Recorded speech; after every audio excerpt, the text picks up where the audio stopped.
See, ladies and germs, this is why I wait until after post-race tech inspection to start these reviews, because holy fucking shit,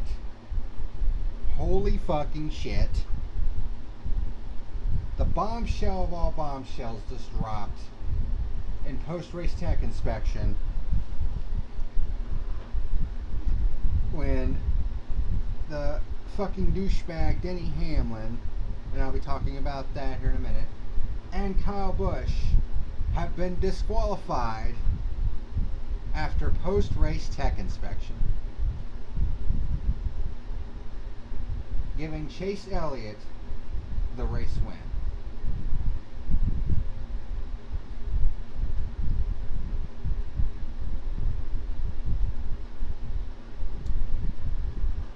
I'm not gonna lie,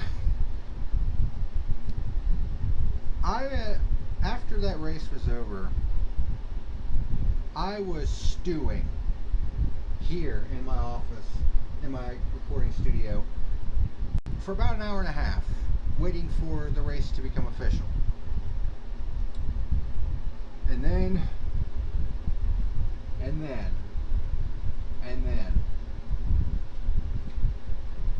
this fucking happens. Like,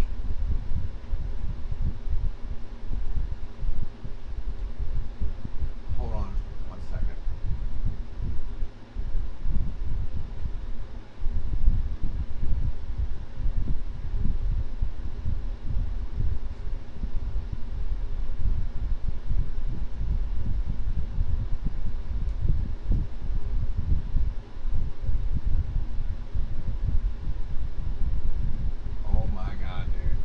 Oh my God.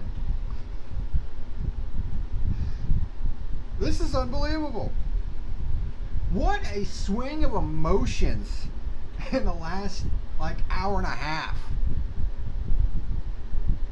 Like, holy fucking shit, dude. This is unbelievable.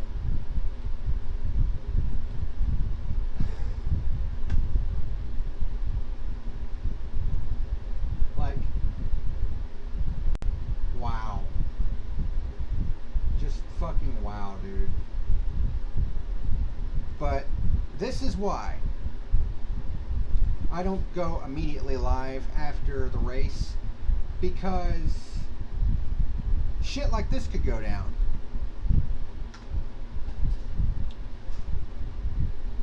Where the winner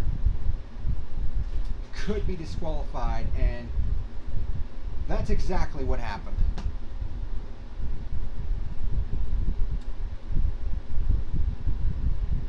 Yeah, karma is a bitch, ain't it?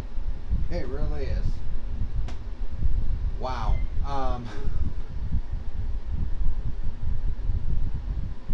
Jesus Christ, I don't even know where to begin, dude. I don't even know where to begin. Like, there's so much to fucking talk about right now. Wow. Well,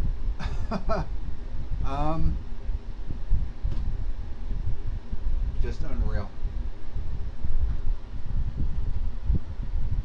Well, on that note, Chase Elliott's the winner. Both Denny Hamlin and Kyle Busch got disqualified. And I haven't even, like, Bob Pockrass has this on his Twitter of, I guess, NASCAR basically describing the issue that DQ'd Hamlin and Kyle Busch. We're going to be getting into all that here in a second, but let's do an intro real quick. Give me a few minutes. We're going to be going through all this shit. So saddle up, lock and load, grab yourself some fucking popcorn, a beverage, whatever the case may be, because this is going to be one hell of a review. Oh, and a Pocono race happened, which was not really that good. But, wow. All of that's been overshadowed by this shit. Unreal. So, without further ado, ladies and gentlemen, this is The Fuel.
What's happening, ladies and germs? This is the Packer Man, and welcome to tonight's edition of The Fuel.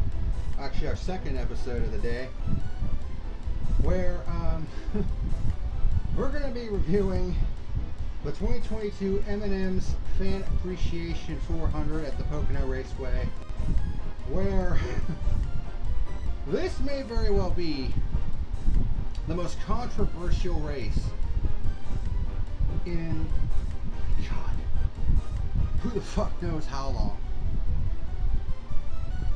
Like, this is without question,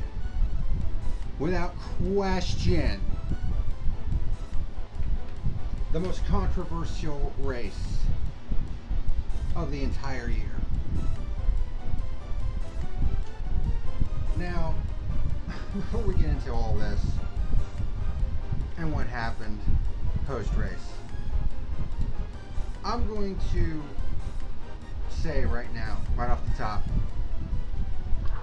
that about half an hour ago, a little more than half an hour ago, I was stewing. I was absolutely stewing. Just steaming, pissed off, angry by what Denny Hamlin did at the end of this race. For those of you that didn't watch, who hasn't watched this season, a couple of times this year, Denny Hamlin was wrecked by Ross Chastain. And, of course, being the totally unbiased motherfucker that I am, I basically said Chastain was dumb for doing it both times. I mean, he did it at Gateway for no fucking reason whatsoever, and I thought that was a dumb move on his part. And then it happened again at Atlanta, even though it was racing in a pack. I mean, it was still dumb of him to do. So, here's the thing.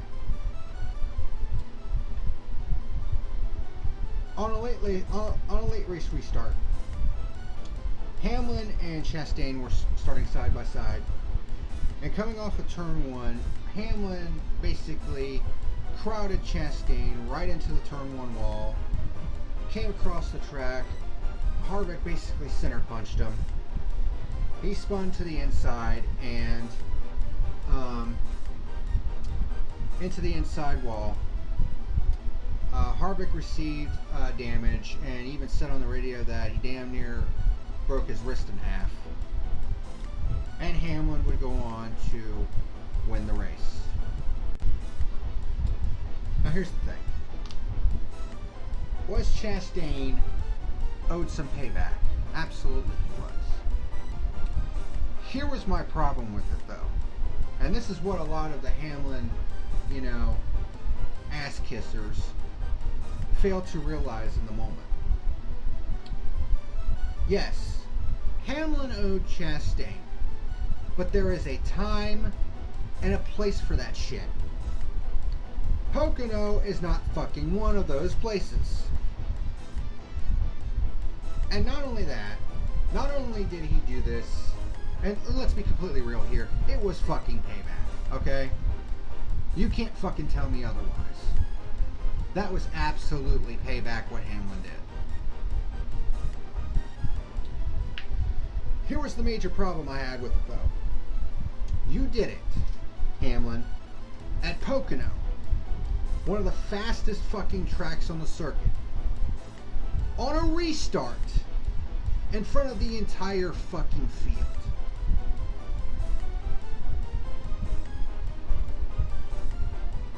And he could have piled up the entire front pack doing that shit, and could have resulted in injuries like the one we saw with Kurt Busch, who is not cleared to race today because he was involved in a single car accident in qualifying yesterday where he backed it into the wall and suffered a concussion.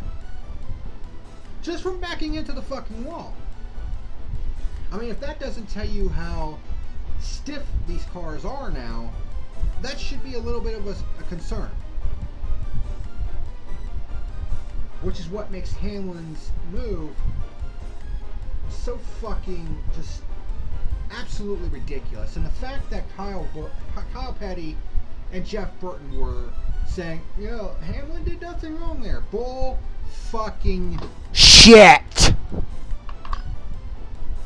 Hamlin could have piled up that entire front pack, and Harvick even said on the radio that his wrist got damn near, torn apart, which I think because when he ran into the back of Chastain, I think the wheel got jerked out of his hand, and if you got your wheel, and if your hand gets stuck in, it could be like an IndyCar situation where it could snap your wrist. So Hamlin, in his vendetta against Chastain, Rex Chastain, does his little vengeance deal and causes collateral damage on top of that. I have no love for Harvick, but he was an innocent victim in that, and quite frankly, that's fucking bullshit. I'm sorry. So what Hamlin did was fucking bullshit, and honestly, if this disqualification didn't happen, this review would have taken on a much different tone, because I was ready to blow a gasket, especially with that post-race, victory lane speech. When he got out of the car, he did this number, and then this number, like the fucking pompous, arrogant idiot that he is. And of course, some of the crowd actually booed him. And then he had the unmitigated goal to say, well, what do you expect me to do? I don't know, maybe not drive with your head up your fucking ass?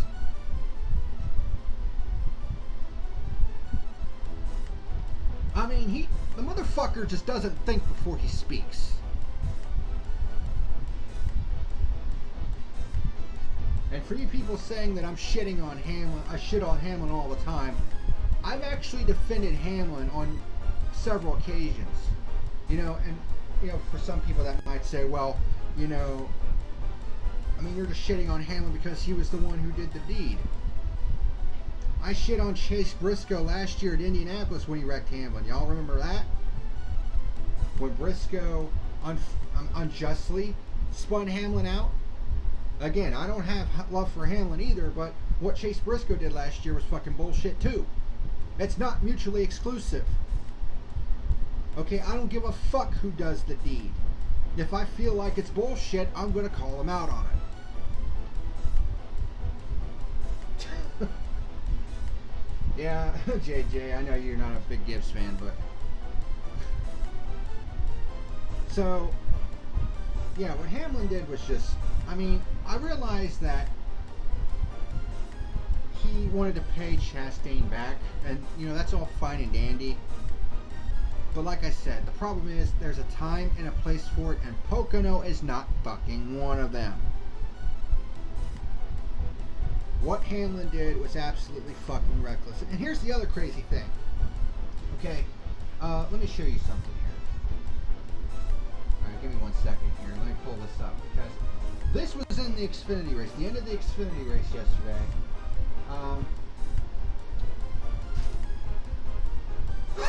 Oh wow. Bob Pockers just posted this on his Twitter. According to his friends at Racing Insights, the last Cup disqualification for a victory was April 17th, 1960 at Wilson Speedway, when Emmanuel Zervakis won but was DQ'd for an oversized gas tank, and Joe Weatherly was awarded the victory. 62 years ago.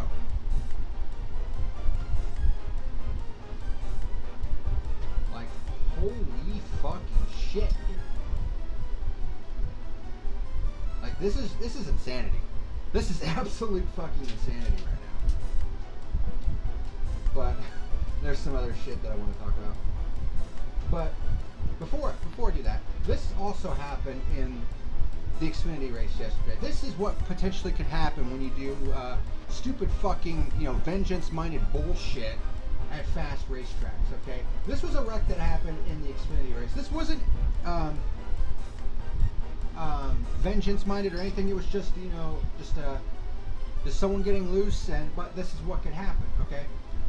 Let me pull up display capture here. Go full. Okay, this is what happened.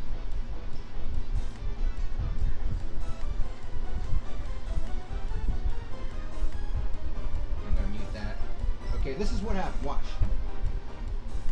Okay, Jeb Burton tries to get around the wreck, tries to miss the end of pit road, and gets T-boned by the 48, who at the time was, I think it was being driven by Ricky Stenhouse, and boom, car goes upside down.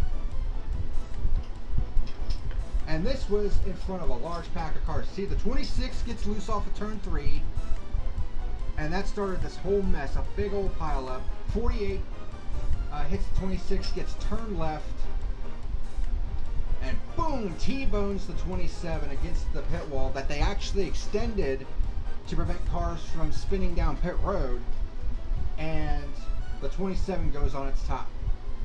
And this happened pretty much in front of the entire field.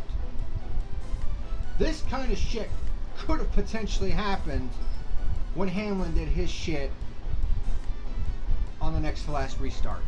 Is this the type of shit we need to be promoting in NASCAR right now? Knowing how stiff the fucking impacts are in these next gen cars?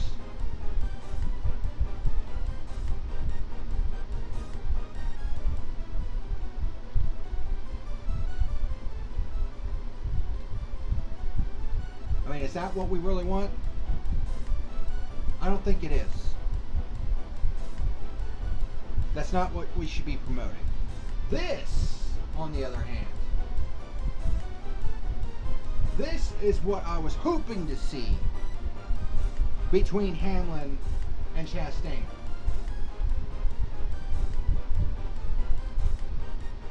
Alright. Let's bring this back up. Okay, this is what I was hoping to see. Okay, this was the battle between Noah Gregson and Ty Gibbs. It already ran a run in at Portland, remember? When Gibbs basically spun Gregson out? These two were racing each other hard, but they were racing each other fair and clean. Look at this. Gibbs gets to his inside. Look at it. Basically side by side, down the Long Pond straightaway, and it's like, okay, what's going to happen when they get to turn 2? Gregson was going to send it. Gibbs got loose. Gregson sends it into turn 2 and gets back ahead of Gibbs and stays ahead of him into turn 3 and takes the checkered flag. Clean as a fucking whistle. That was a fucking good race. That is what I was hoping. That is what I was hoping for between Chastain and Hamlin. That's what we wanted. That's what we expected to get. But Hamlin decided to take the cheap way out. And he ended up winning the race. Well, initially, he ended up winning the race. And boy, did all of that shit talk in the victory lane speech, you know, my God, did it come back to bite him in the ass. It actually came back to bite both him and Kyle Busch in the ass, because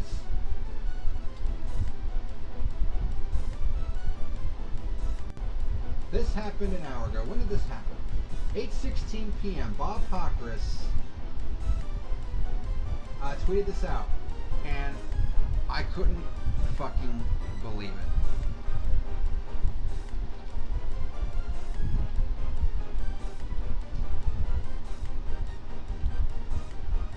8:16 p.m.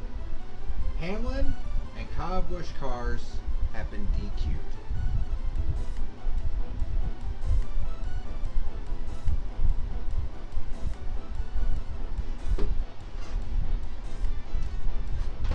Sorry, I was checking something. I was in shock. I'm not gonna lie, when I saw this, I was like, oh my God. I was like, no fucking way.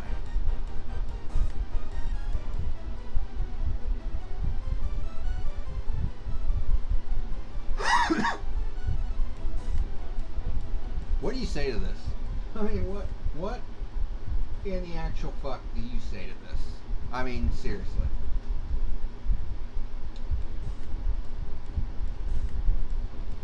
So, now the question was, okay, well, what were they disqualified for? And of course, Chase Elliott was declared the winner. I'm pretty sure they're sounding the siren in Dawsonville right now, even though it was like an hour and a half after the race had officially ended. But then, Bob Cockruss, once again, he tweeted at 8:36 p.m., NASCAR on the 11 and 18 cars, the part was the front fascia, material somewhere it should not have been. And a lot of people were kind of asking, well, what the fuck does that mean? You know, how could it pass pre-race tech and not post-race tech? Well, somebody actually posted, let me see if I can find it here. Because somebody posted this after, during the, on Twitter, showing, you know, Hamlin doing the burnouts and shit. This is what they pointed out. Jackson Lees at JaxBRR. Now, I haven't watched the video yet of NASCAR explaining what the actual DQ was, but I wonder if this was actually it.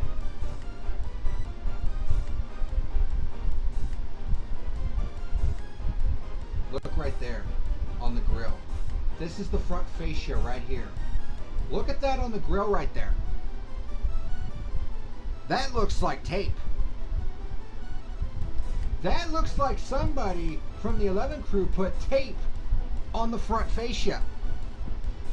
And NASCAR had made it clear from the beginning of the year that you cannot put tape anywhere on this front fascia except on the brake ducts. That's the only place you can put it. You cannot put it on this front fascia. That looks like tape on the front grille.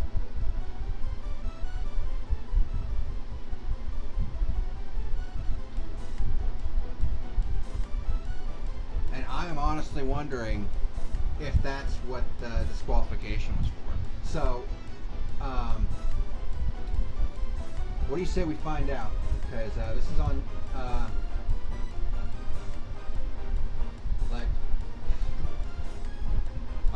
but if that's really the reason, like, holy fucking shit.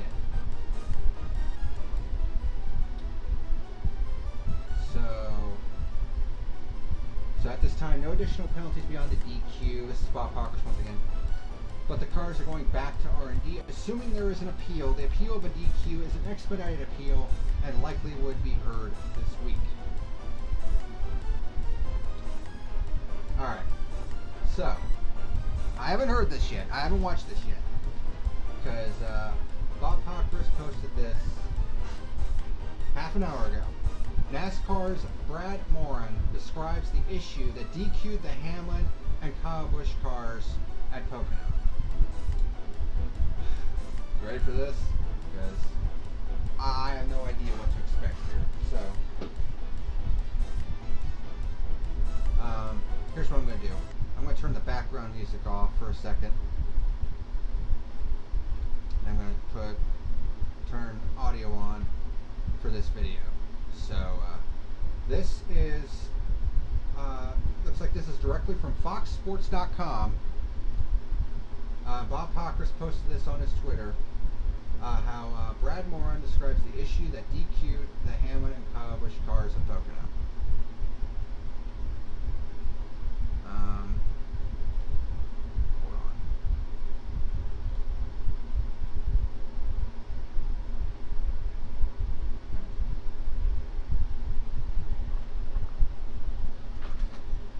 Adjust myself to kind of get my reaction here. So, here we go.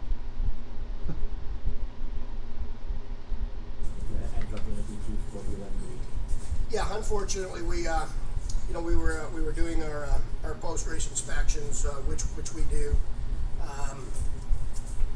There was some issues discovered that affect aero of the vehicle. The part was the front fascia, and there really was no reason why there was some material that was somewhere that it shouldn't have been, and that does basically come down to a DQ. It is a penalty. Both first 11, Denny Hamlin, and 18 of Kyle Busch been DQ'd. Their vehicles are being loaded in a NASCAR hauler. They're going to go back to the R&D center.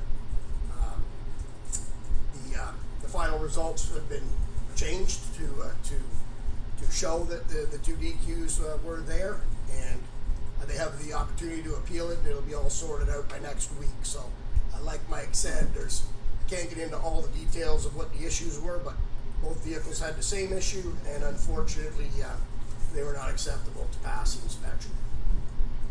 All right, we'll take one question, and if you have one, please raise your hand.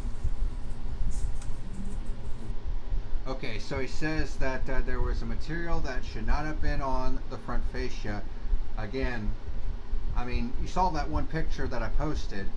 I mean, it had to have been tape on the grill, and like I said before, NASCAR made it clear that there cannot be any more tape on the front fascia, and I think that's what DQ'd both Denny Hamlin and Kyle Busch. All right, this has not happened for a long time, maybe 2 decades. I don't have to look at the history books, but does this relate to something related to the new car? Is this something that is surprising at this point? Because we haven't had a race winner DQ'd in Cup for a very, very long time. 62 years. Yeah, it's unfortunate. You know, we don't want to be here talking about this. We just saw a great race. No, you know, last thing we want to do is meet here afterwards and talk about this problem.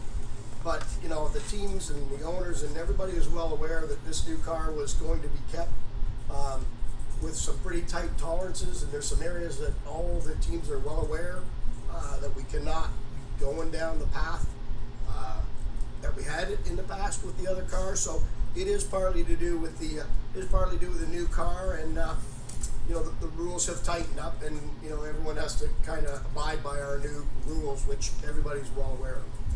I mean, are there any additional penalties, like or suspensions, additional points, playoff points in the picture on this? No, not from what we've seen at this point. We saw enough that the DQ was warranted, and we are bringing the vehicles back for further evaluation. So we will look much closer at both vehicles. But as of right now, no, that we're hopefully not going to find anything else, but we are going to inspect them further when we get back to the R&D center. So there you have it. There you have it, ladies and gentlemen. So he said that it was something on the front fascia that was not supposed to be there. It was a material that was not supposed to be there. So that basically says that, and like I showed in that one picture of Hamlin doing the burnout, there was a piece of tape on the front grille. It looked like there was a piece of tape on the front grille, and I guarantee you that's what got them DQ'd.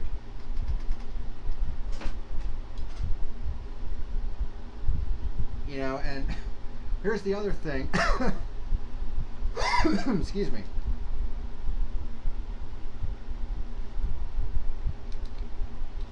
Kyle Busch, if you remember back at Richmond, they called him to pit road because there was a piece of tape on the front fascia. Remember that? That it took them 200 goddamn laps to see and say, hey, you know, Kyle Busch is not supposed to have this on the front grille. I guarantee you that both Hamlin and Kyle Busch had tape on the front grille. Because why would you put tape on the front grille, on the front fascia? Downforce. The less air that's going into the radiator and going up over the car, the faster that the car goes, the more it can cut through the air. It cuts through the air better. And putting tape on the grille reduces drag.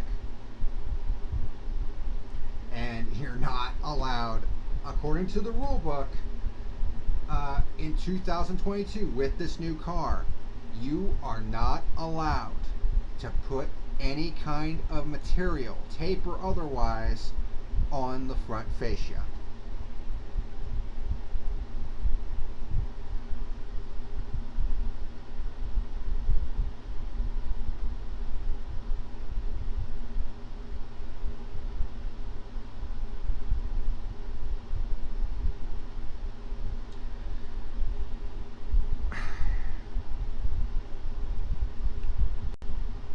My question is, how could both of those teams be so short-sighted to think that they could have gotten away with that, if that is indeed the case? I mean, could it have come up off the ground or off the track and stuck to the front of the grill? It's possible. I mean, there's a possibility, but the fact that it was on both the 11 and the 18 makes me think this was deliberate. Especially since the 18 was caught for it not too long ago.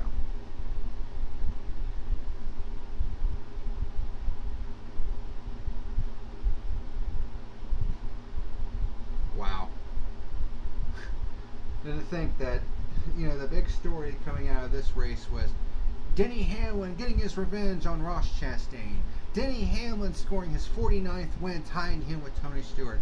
Denny Hamlin scoring his 7th win at Pocono, breaking the all-time record and setting the all-time record for Pocono wins. Yep, all of that just got flushed down the fucking toilet because of a little piece of tape on the grill. I mean, I know, trust me, there's a lot of people that aren't particularly happy about it, in particular the Hamlin supporters. They're saying, I mean, that's just fucking bullshit. I mean, look, I know NASCAR's got some dumb fucking rules. Trust me, I've called NASCAR out on that shit so many times that I've lost count. Their rule book is just so fucking overinflated, it's not even funny. But, I mean, these teams, I mean, this was what, race number 21? I mean, we're more than halfway through the season. I mean, they knew better than to do that shit. I mean, they caught the 18 for it earlier in the season at Richmond. I mean, it took them 200 goddamn laps to finally see it. But, be that as it may, I mean, these teams were well aware before the season began that there was not to be any tape or any kind of material on the front fascia. And I guarantee you that was what was seen in post-race tech inspection. I guarantee it. Because, I mean, you could see it in the picture that I showed with Hamlin doing the burnouts. I even, circled it with the mouse that looked like there was tape on there. Now, what can, Joe Gibbs Racing do? Well, from what I heard, they could possibly appeal this. And according to Bob Pockris, he says that if they do decide to appeal the disqualification, it's an expedited appeal and likely would be heard later this week. Now, what time, at what point this week, we don't have any idea. Probably maybe Tuesday or Wednesday or something of that nature. And both cars are apparently going back to research and development to see if there were any other infractions. So, I mean, a lot of people were suspecting that, the teams had modified a part on the car, which is expressly illegal. I mean, that could have gone into L3 territory, which would have been them getting drop kicked out of the playoffs potentially, losing a shit ton of points and all that other shit. But it doesn't look like that's the case. It looks like it was just material that they placed on the front fascia, in this case tape, grill tape, which they used to do all the time with the old car to reduce downforce, or reduce drag, I should say. Although it did make the engines run hot. So it's kind of a risk-reward kind of thing where, yeah, you could reduce drag on the car, but you risk overheating your engine. And I guess NASCAR didn't really want to deal with that because these engines are fucking expensive. So they made putting tape on the grill outright illegal for this car. And based on what we're hearing here, it was a material on the front fascia, and to me that says, yeah, it was grill tape, which they're not allowed to put on the front of the car. They can put it on the brake ducts. I mean, that's fine if they want to, if the brakes are too cold, because you want brakes to be at like a certain temperature for them to operate at maximum efficiency, and cold brakes don't really work that well on a car that's 3,400 pounds and has nearly 700 horsepower.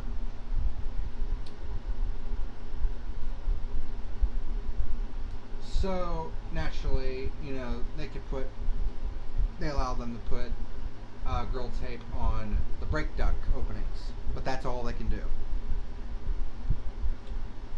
But yeah, absolutely unbelievable. Never before in the modern era of NASCAR have we seen this, at least in the Cup Series. We've seen it in the Trucks and Xfinity Series before, but this is the first time in 62 years that a winner has been disqualified in the Cup Series. Think about that for a second. They only recently started bringing back the disqualifications because, you know, the fans, you know, wanted them to disqualify clearly illegal cars because, you know, every other fucking racing series in the world does it.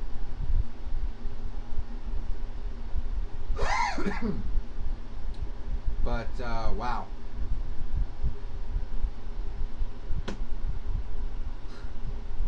Like, we haven't even gotten to the fucking news of the week yet. We're 40 minutes into this, but just holy shit.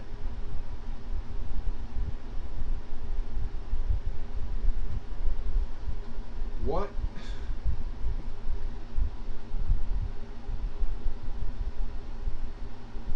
And can you even imagine? Let's think about this for a second, too. Can you even imagine the swing of emotions that the drivers, teams, and fans are going through right now?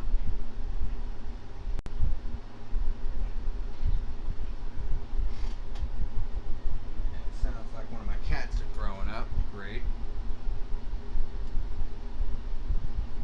But just think about that for a second.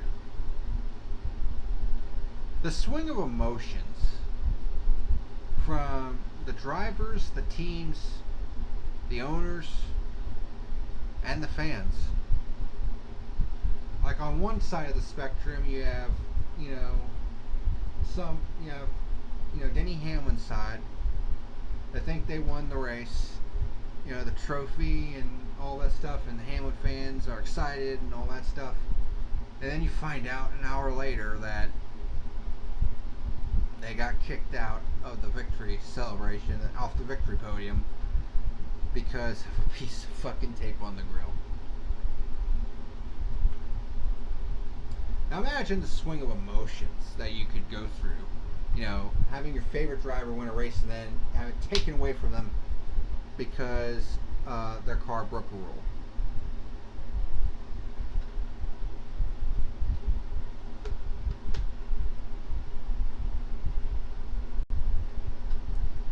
This is one of the reasons why I'm glad I don't really have a dog in the hunt anymore.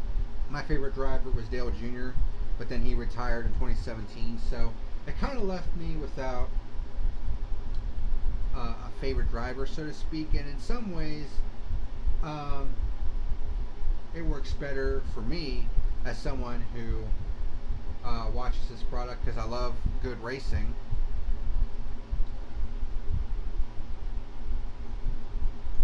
And also because of the fact that I do review this shit, not having a favorite driver anymore allows me to have a more unbiased point of view on things. Because, I mean, I couldn't imagine, you know, the shitstorm that would have happened if Dale Jr. would have been disqualified from a win. Can you imagine that?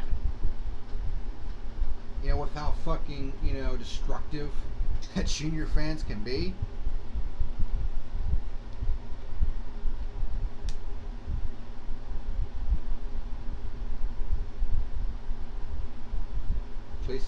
Please, is that what it was? Tape? Was it confirmed by tech? I heard by Bob that it was a piece of material that shouldn't be there. Did a little piece of tape affect that much? Yes! Just even the littlest piece of tape can affect drag that much. And and police, I showed the picture earlier. I don't know if you saw it or not. I don't know if you were here or not. But I showed a picture when Denny Hamlin was doing the burnouts. It looked like there was a little piece of tape on the front fascia.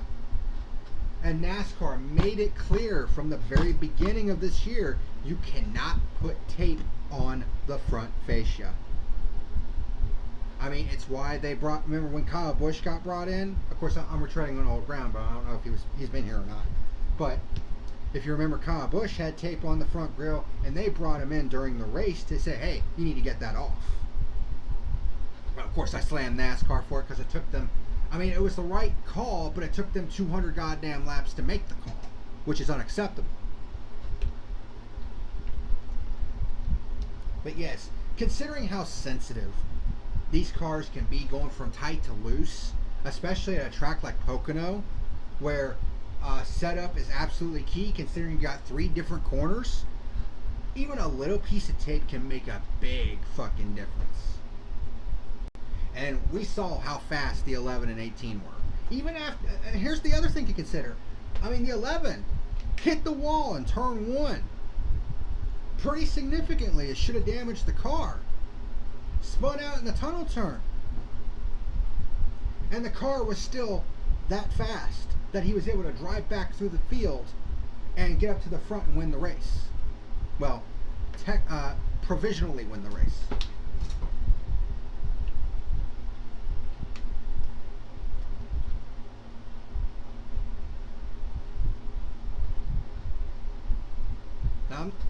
I mean, and here's the thing. I don't know if they actually did put it on there, but I mean, it was a piece of material that shouldn't have been there. I mean, to me, that says tape. The old grill tape that they used to put on. Which, if that was what it was, I mean, that's just absolutely fucking stupid to do, because it gives them an aero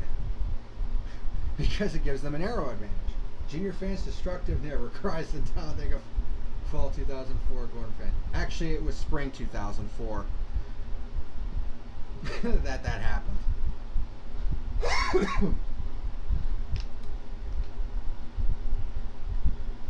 Because Junior won the fall race, Gordon won the spring race.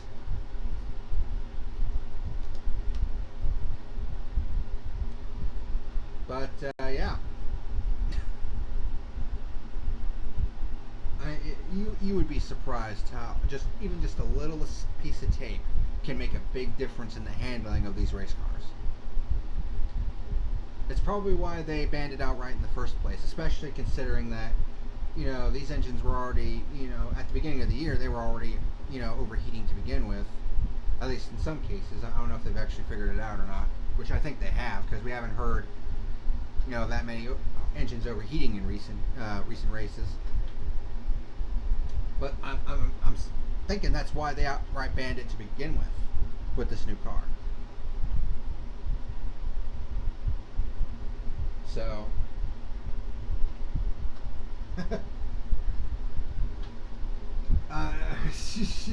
I was not expecting this kind of shit to go down in this race. Hey, Kimmel. Like, wow. You know, and I was going to be coming on here and just absolutely just blowing a fucking gasket because of what Hamlin did. I mean, not necessarily the fact that he did it, it's just that he didn't pick a good time to do it. I remember when during races with Gen 4 cars, they just put all the tape on the grill for just enough air not to nuke itself. Yeah, exactly. That's exactly what it was. That's what they used to do all the time. You know, Gen 4 all the way up to the previous gen. But I guess NASCAR basically got tired of that shit and just said, no more. Especially, I mean, you put too much tape on the grill and you could literally, you know, detonate the engine, make it overheat and shit. And I guess NASCAR for this, you know, for this next gen car, which is now the current gen car, the Gen 7 car, they just said enough of that shit, and just banned it outright. I mean, again, it's not confirmed that it is actually tape, but their wording saying that piece of material that should not be there, especially when you consider what happened with Kyle Busch at Richmond, tells me that it was grill tape. And they were told at the beginning of the year that no grill tape whatsoever. I mean, but like I said, NASCAR, they have a lot of dumb rules, like I said before. But I don't know.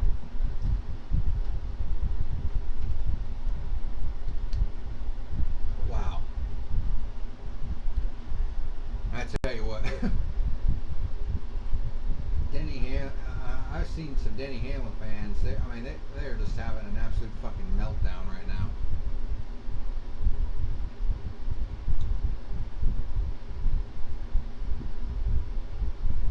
Like, holy shit.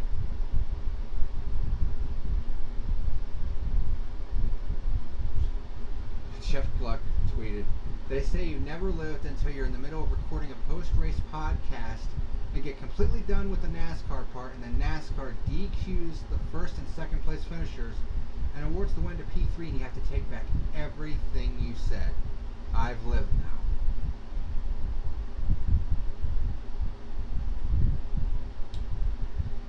Well, Jeff, that is why I wait until after post-race tech is done to do my review.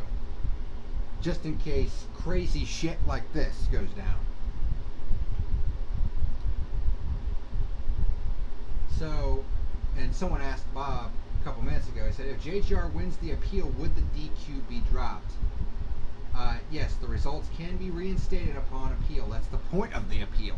I mean, in the truck series earlier this year, Matt Crafton was disqualified at one race. I can't remember off the top of my head which one it was, but Thor Sport appealed the penalty, and the penalty was overturned, and I think they finished 5th in the race they were DQ'd in, but it was overturned, and Matt Crafton was awarded his 5th place finish back. So, assuming that JGR does win the appeal, if they do decide to appeal, Hamlin would get his win back, and Kyle Busch would get his 2nd place finish back.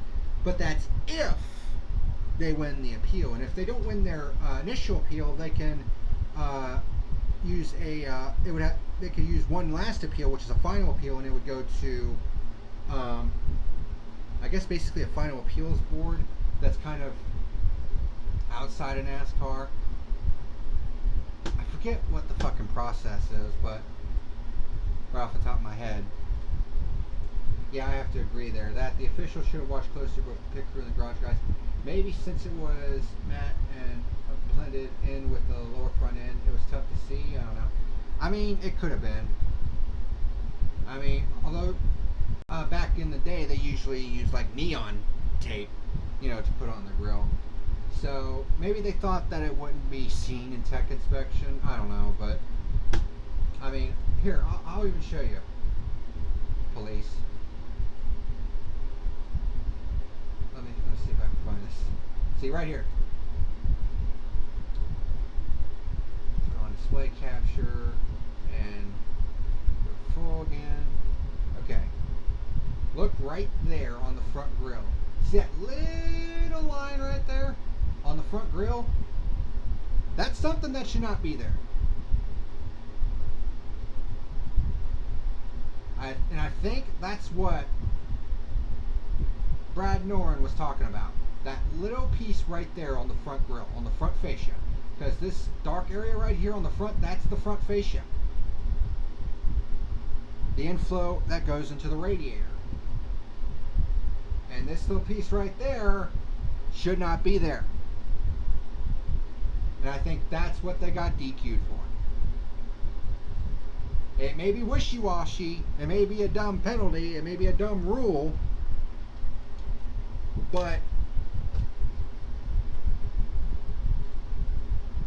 I mean, what else do you want me to say here?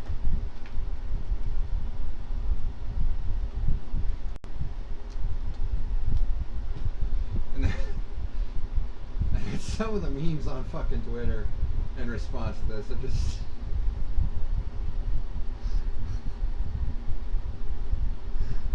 Oh, I can't help but laugh. NASCAR Kaz, and we all know who that guy is. Here, I'm gonna put this full once again because he posted this. A picture of Ross Chastain with a DQ cup.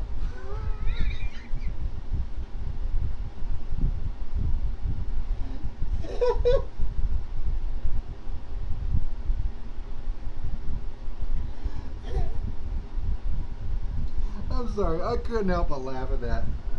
The look on Chastain's face. When the fuck was this picture taken? I mean, he's wearing a Trackhouse shirt. So it had to have been sometime earlier this year.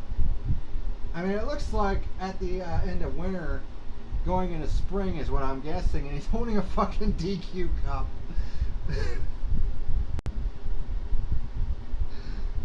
Oh. Oh, and there's the Dawsonville pool room. Winner, winner, Joe Gibbs Racing are cheaters. Oh my god, dude. No fucking way.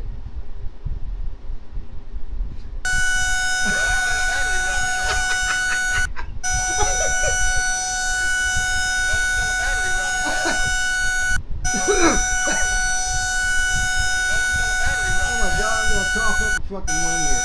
Oh my god.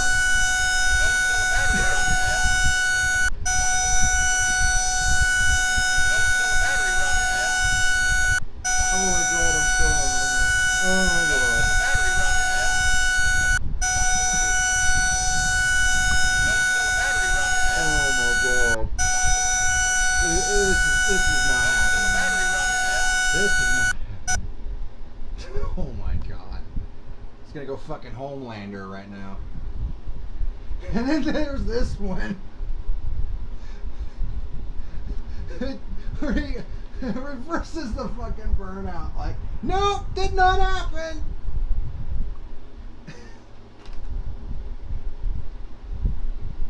Just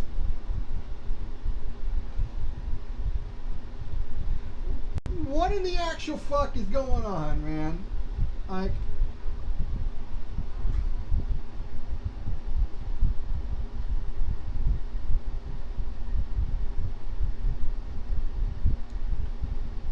oh my god, dude.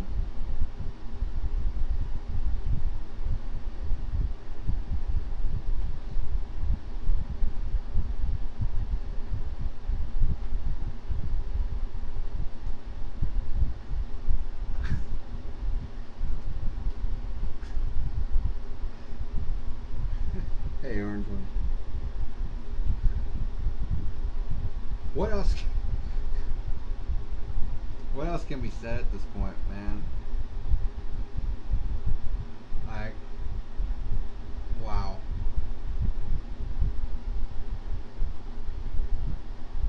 Man, this week has just been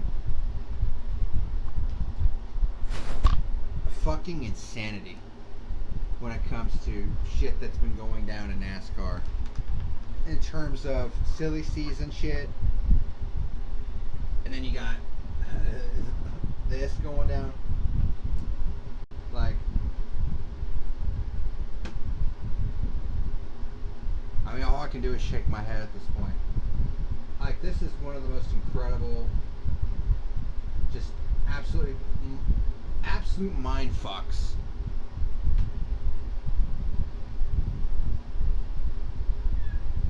of maybe the last 10-20 years. What? Who's meowing?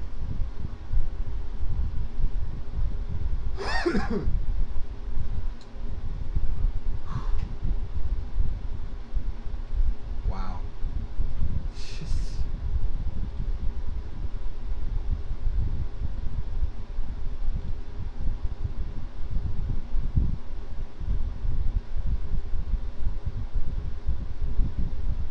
Wow.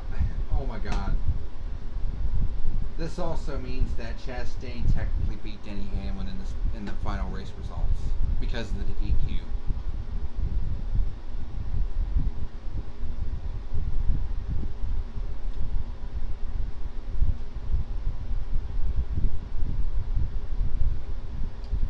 So, Chase Elliott didn't lead a single lap in this race.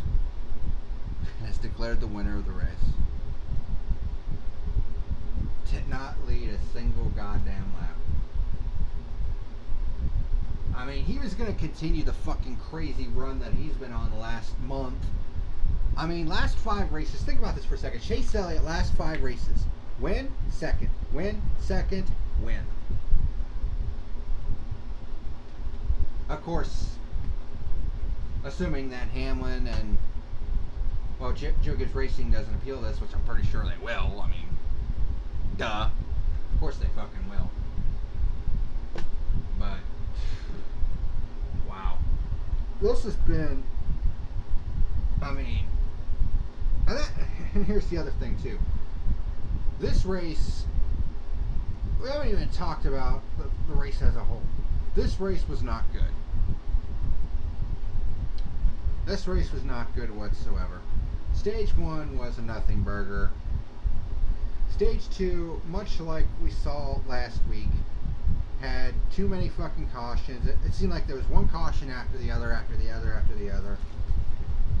We ended up with 4 cautions in stage 2. 3 of them were just right together because people were getting fucking loose. Then there was some hope in stage 3 with strategy, and then caution came out to fuck that up, and then of course Hamlin did his, bullshit. But yeah, this was not a good race by any stretch of the imagination. I mean, here's the truth of the matter.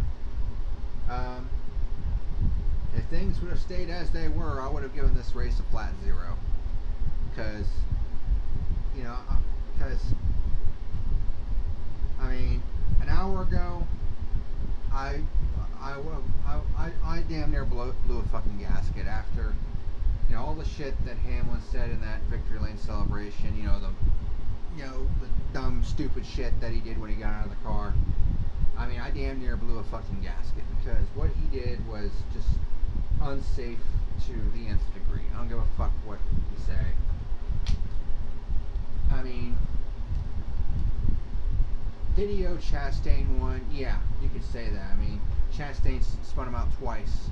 He did it at Gateway and then again in Atlanta. So, yeah, you could say that Hamlin owed him one, but there's a time and a fucking place for it, and Pocono is just too goddamn fast to be doing that shit, especially on a restart in front of the entire damn field. Hamlin is lucky that only Harvick was involved in that. And that's the other thing. Harvick fans have got to be fucking pissed too, because Harvick was right there, in 3rd place. I mean, if he wasn't involved in the shit between Hamlin and Chastain, then he probably would have been in front in 3rd place, overall, and he could have been declared the winner when the 11 and 18 got disqualified. So I can only imagine what the Harvick fans are fucking feeling right now. If JGR makes an appeal, I don't think anyone would know how it'd go. NASCAR officials are so random with rule calls. They could be fair or tell JGR to F off, and that's the last word. I mean, if JGR makes an appeal, dude, they're going to appeal this. I mean, for a win and a runner-up finish and all the fucking playoff points that Hamlin would get. I mean, without this disqualification, Hamlin would be 2nd seed right now in the playoff standings. For a damn fact that they're going to appeal it. And no, we don't know how it would go. I mean, you're right on that one too. NASCAR officials are so random with rule calls. Dude,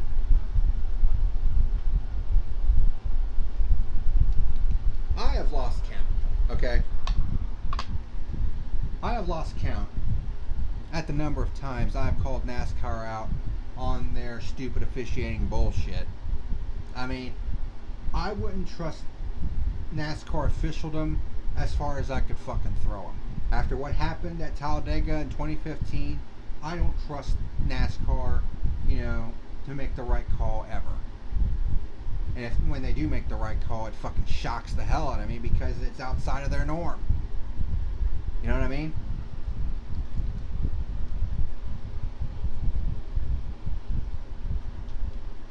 So, I mean, obviously they made the decision to disqualify the 11 and 18. Could it be overturned? Absolutely it could. I mean, we saw what happened with Matt Crafton earlier this year. They got disqualified, I think, for something on the front end too. I think the truck was too low in the front or something like that. It was something like that. And Thor Sport appealed it, and they ended up winning the appeal, and they got their spot back. So, you know for a damn fact that Joe Gibbs Racing is going to do the same thing. And I think they get 2 appeals. They get the initial appeal, and then they get a final appeal. So, and like Bob Pocker said in his tweet, he said that if there is an appeal, which there will be, I said that it would be an expedited process, since it's, you know, a disqualification, you know, because reordering of the results take precedent. So if Hamlin and Kyle Busch were to get, you know, reinstated in the final standings, that would shake up the running order, because, you know, Chase Elliott initially given the win here, 5 playoff points, but that would be dropped back to Hamlin, and Hamlin would reassume his spot in the number 2 seed. So you can see how this could really shake things up. Ow! Watch the claws, cat. It's already got enough scratches on me as it is. But like I was saying, you can see how this could really shake things up as far as the playoff standings are concerned, especially when you consider that we're only 5 races away from the playoffs. Cat, please go lay down. I'm busy right now. So, I mean, it's pretty much a foregone conclusion that Joe Gibbs is going to appeal it. I mean, why wouldn't he at this point? I mean, if he thinks that, you know, NASCAR fucked up with the call, absolutely they're going to appeal it, because they're going to try to get that win back and the 5 playoff points that go with it. I'm still mad about Regan Smith being scuffed. They kept King's 199th win with an engine 27 cubic inches larger, but destroyed a career when they found Carl Long's engine, which wasn't his, to be too big. Yeah, I mean, it's like I said, NASCAR, I mean, cat, seriously, come on, dude.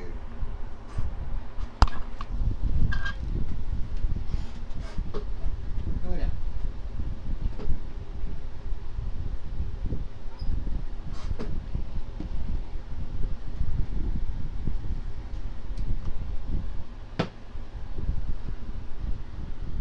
But yeah, that call with Regan, I agree with you. That call with Regan Smith, it definitely looked like he got forced below the yellow line. But of course, because it was Tony Stewart, you know, cat. I'm not going to tell you again. Go lay down.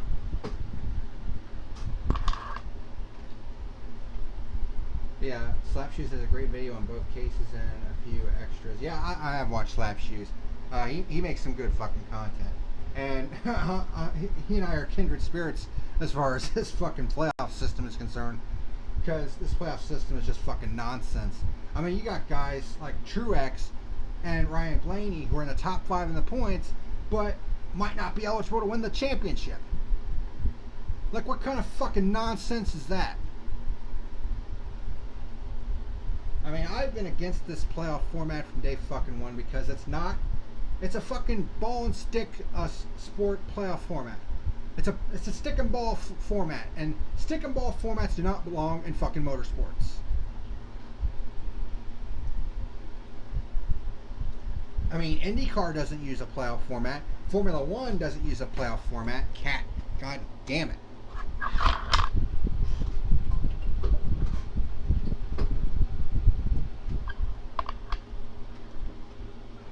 Go lay down, please.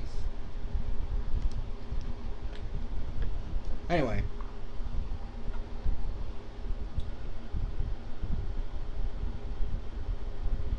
Where was I? Oh yeah, the playoffs. Yeah. This, especially with this win you're in format, you know, you got guys that are in the top 5 in points that might not be eligible to win the championship. But then you have guys that could barely even stay inside the top 16 in points that can be eligible for the championship. I mean, it's just fucking nonsense. I mean, IndyCar doesn't use it. Formula One sure as fuck doesn't use it. V8 supercars don't use it. So if we put F1 points in a NASCAR, larger for more points, so see, it would look a hell of a lot different. Dude, I've actually been doing that at the end of each review. I actually have NASCAR standings with F1 points. It is fucking wild how different it is. Like, the Xfinity Series. I mean, there's been every single week it seems like there's been a change at the top if they used F1 standings. Like, it's fucking wild, dude.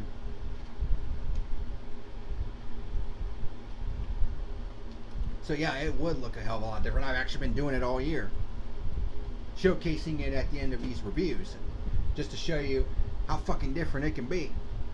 Especially when you don't have a playoff format.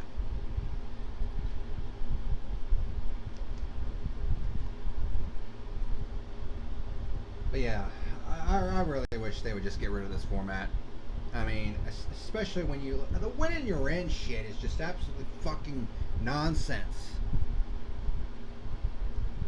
Because it's just, I mean, you could potentially have, some drivers, you know, they're barely inside the top 20 in points, yet because they have a win, they have a shot at the championship, and yet you got guys like Truex and Blaney who have been super consistent all year long, and they're in the top 5 in the overall points, yet might not be eligible to win the championship. Shoot, since RWR has 2 full-time Cup cars and charters, if they won, they could be eligible. Well, they also have to be top 30 in points. That's the other caveat. A driver could win all races but the last one, but still lose. Yeah, that's the other fucking crazy thing. A friend of mine, or a guy I know on one of the forums that I frequent, he said that you could literally win the first 35 races but still lose the championship. How fucking... I mean, obviously it's never going to happen, but the fact that it's even possible, even just the slightest little bit, is such a mind fuck. Like, that should have been an immediate red flag right there. I mean, how can that even be the tiniest bit possible? How? Like, who in the flying fuck thought that this system was a good idea? Especially when you consider the fact that it has not done anything that it was supposed to do. You know, it's the playoffs, you know, and, you know, the playoffs obviously in like football and basketball, you know, they bring in big ratings and all that shit. It has not done a goddamn thing for NASCAR. In fact, it seems like the last few races just continue to go downward as far as viewership is concerned. Because people don't want to watch manufactured bullshit. I mean, it's just something that NASCAR and motorsports in general should not have. Okay, that's what NASCAR just doesn't seem to fucking get.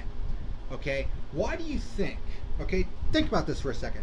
Why do you think a lot of NASCAR historians and a lot of fans hold the 1992 Hooters 500 at Atlanta in such high regard?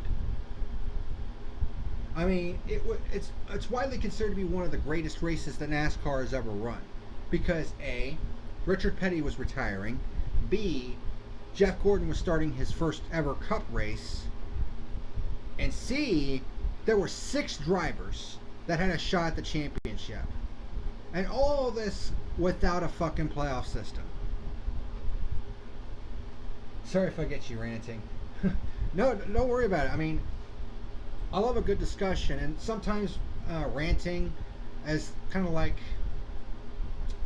I guess you could say, relief, because there are times where I just absolutely go off the fucking deep end. Like, it's just building and building with just frustration, and I finally get that frustration out, and I feel better afterwards because it's finally all off my chest.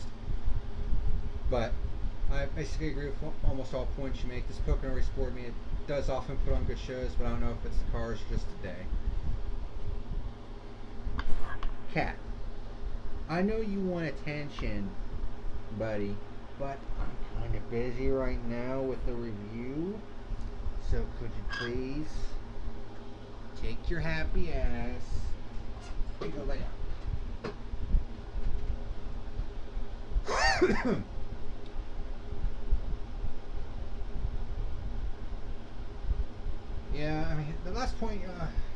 You don't know if it's the cars or just today. I mean,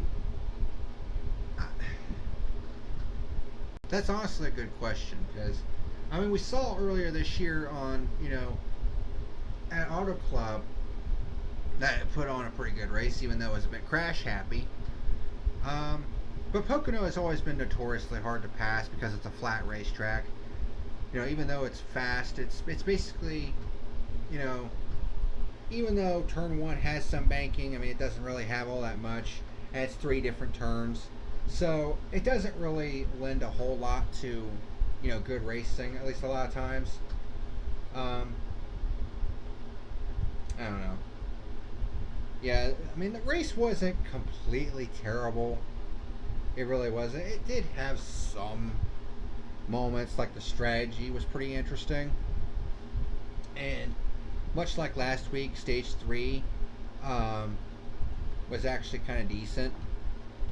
Cat, please quit. It just was not a good race. I mean, it was mediocre at best. And honestly, if they would have just had, Hamlin won, and if he hadn't been DQ'd, I probably would have given the race a 0 because I was just that fucking pissed off. But I don't have the same, I guess, anger that I did, because, karma ended up working itself out in the end. Of course, that could all change, in the next couple of days. But, man.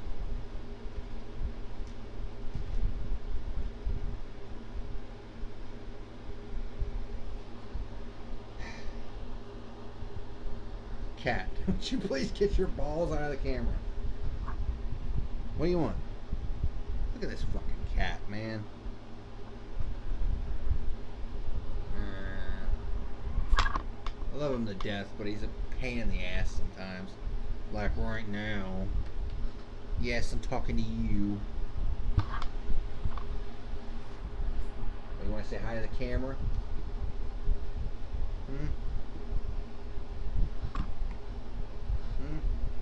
What do you want?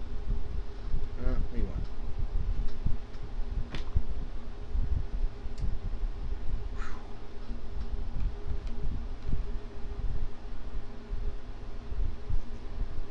God, the crazy part is we haven't even gotten to the other shit that we need to talk about. My God.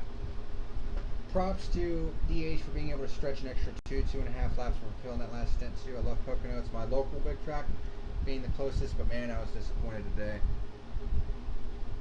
Yeah, I mean, yeah, I will give Hamlin credit for that, because, I mean, 2.5 laps worth of fuel, I mean, that's over 6 miles that he had to save. And if that caution, which caution was it? Check here. Going to my notes here. The one with Blaney, if that hadn't come out, it was pretty doubtful he would have made it on fuel. So at least give him credit for that, but I mean, he should have waited to do his little payback shit at a track that's not as dangerous.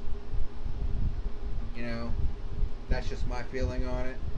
I mean, did he owe Chastain one? Yeah, sure, but as I said before, time and time again, there's a time and a place for it. Yes, Chastain was owed one, but this was not the time or the place.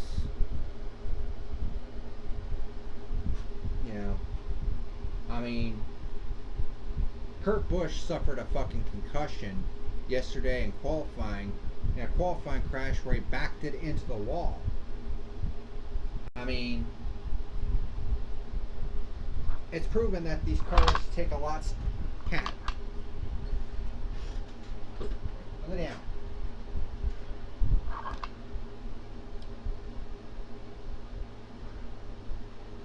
But as I was saying, I mean, we've been seeing it. These cars take a lot stiffer hits. I mean, can you imagine what would have happened if that entire pack would have piled in? much like what we saw in the Xfinity race yesterday. You know, when the 26 car spun off turn 3 and, you know, Jeb Burton got, you know, basically T-boned against the pit wall. I mean, we don't be needing that shit. Carson Hocevar suffered a broken leg because he got T-boned in the driver's door. You know, Kurt Busch yesterday suffered a concussion just from simply backing it into the turn 1 wall. Okay, we don't need any vengeance-minded bullshit at a big track like this because, you know, we don't need our favorite drivers getting hurt or worse. Because that's the last thing we fucking want. I can understand getting revenge to a certain extent, but you gotta pick the right time for it, and this was not the right time for Hamlin to do it. I'm sorry. Yeah, exactly. There's time and place. It's a bad fast track with no mistakes allowed. I mean, in the old cars, these sumbitches were going 200 mile an hour down to turn 1, and if you lost the brakes going down to turn 1, oh shit. I remember, I believe it was 2003, the spring Pocono race, the first Pocono race in June.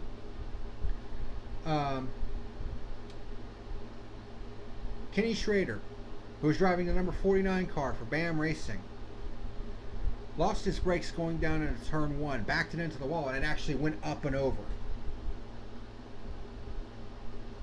And when he was interviewed, he was like,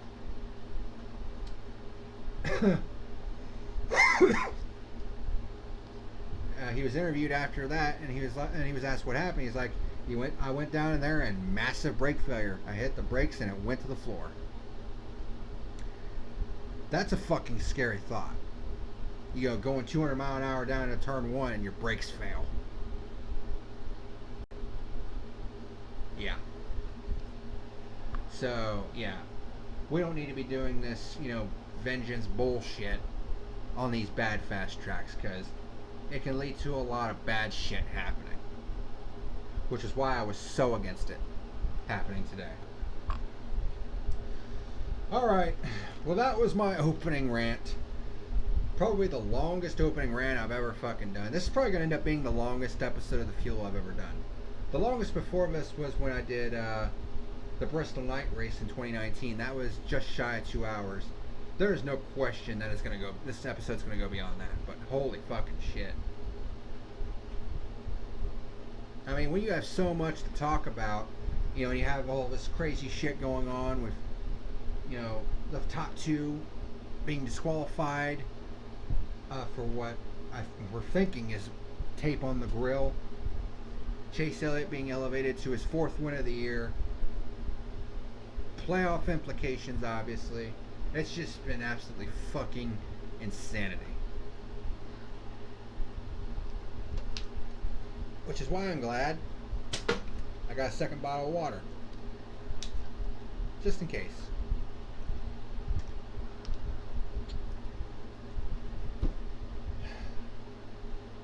But anyways, the brakes take a beating here. Brad's brakes were so overheated they took out a pit guy in 2015. Yeah, exactly. Exactly. So, with all that out of the way, let's go ahead and get into the news of the week, because we got a lot of shit to talk about.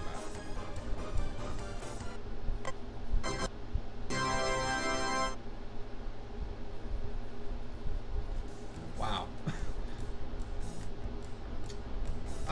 Let's try that again. There we go. That's what should have happened. But anyways, as we usually start out, there's a lot of shit to talk about. Like, oh my god. Alright, so, as we usually do, we start out with the viewership. In this case, we have 2 races that we gotta go through with viewership. First of which was Atlanta, which pulled in 2.626 million viewers. That may not sound like a whole lot, which it kind of isn't when you consider that earlier in the year they were getting over 4 million viewers. But when you consider the fact that it was on USA Network, you know, which is not on NBC, the big network, 2.6 million is actually pretty good. It's actually pretty solid. One second here.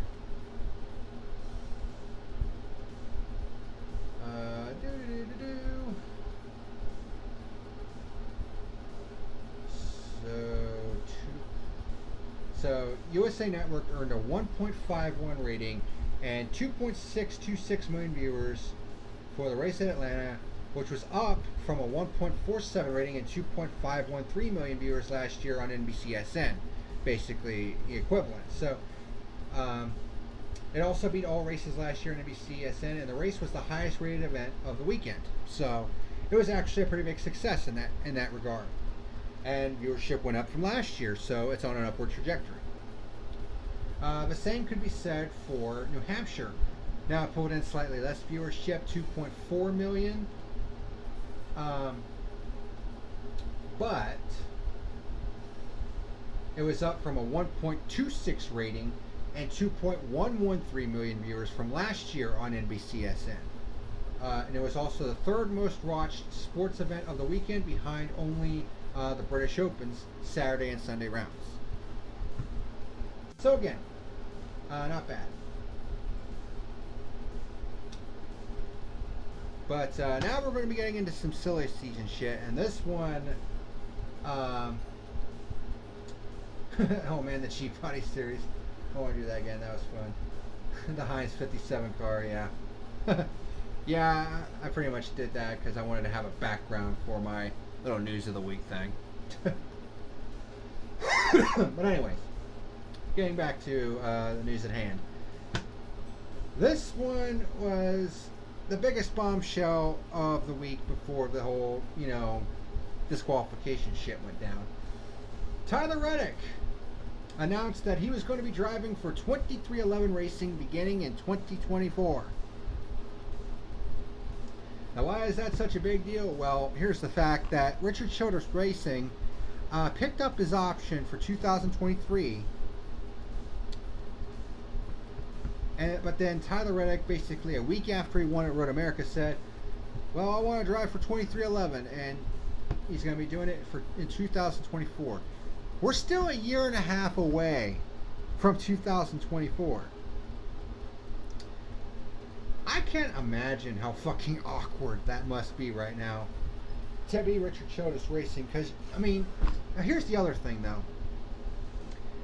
If you were going to pick up his option for 2023 after winning at Road America, why didn't you just offer him a contract extension?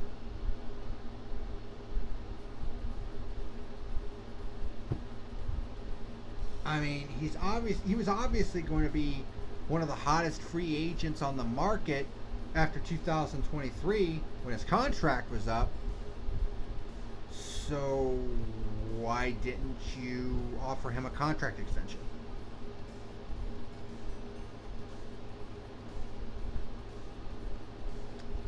And then, as if to top that off, we have an official statement from Richard Childress Racing, and this was posted on their official Twitter account. We're proud of the success Tyler Reddick has found at Richard Childress Racing. We're focused on winning a championship in 2022 and 2023, although timing of this announcement could not be any worse. So obviously, Richard Childress Racing, I would imagine, is pretty salty that Tyler Reddick has decided to announce his plans way ahead of time to drive for 2311 in 2024. The crazy thing is there's some similar shit going down in IndyCar, because there's been a similar situation surrounding Alex Palou and Chip Ganassi Racing, where Chip Ganassi Racing basically did the same thing with Palou. They picked up his option for next year, but then we have this, back and forth where Alex Palou is saying, I never gave permission for that, and he said that he was going to be driving for McLaren, SP McLaren next year. And then there was someone at Ganassi that said, no, Palou's going to be driving for us next year.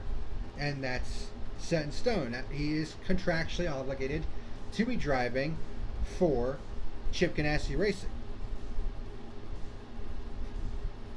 At nearly the exact same fucking time, mind you. So, yeah, this was obviously the big news of the week. And then, you know, you had the Alex Palou situation. And here's the other crazy thing. Alex Palou is the defending champion of IndyCar right now. So, I mean, I just find it incredibly crazy, absolutely fucking crazy, that he would want to leave the team, you know, that won him the championship, and he's actually a championship contender right now. You know, before coming into Iowa, I think he was top 3 in points, for God's sake. I mean, it's just absolutely been absolutely fucking crazy. The silly season shit that's been going down this past week in both NASCAR and IndyCar.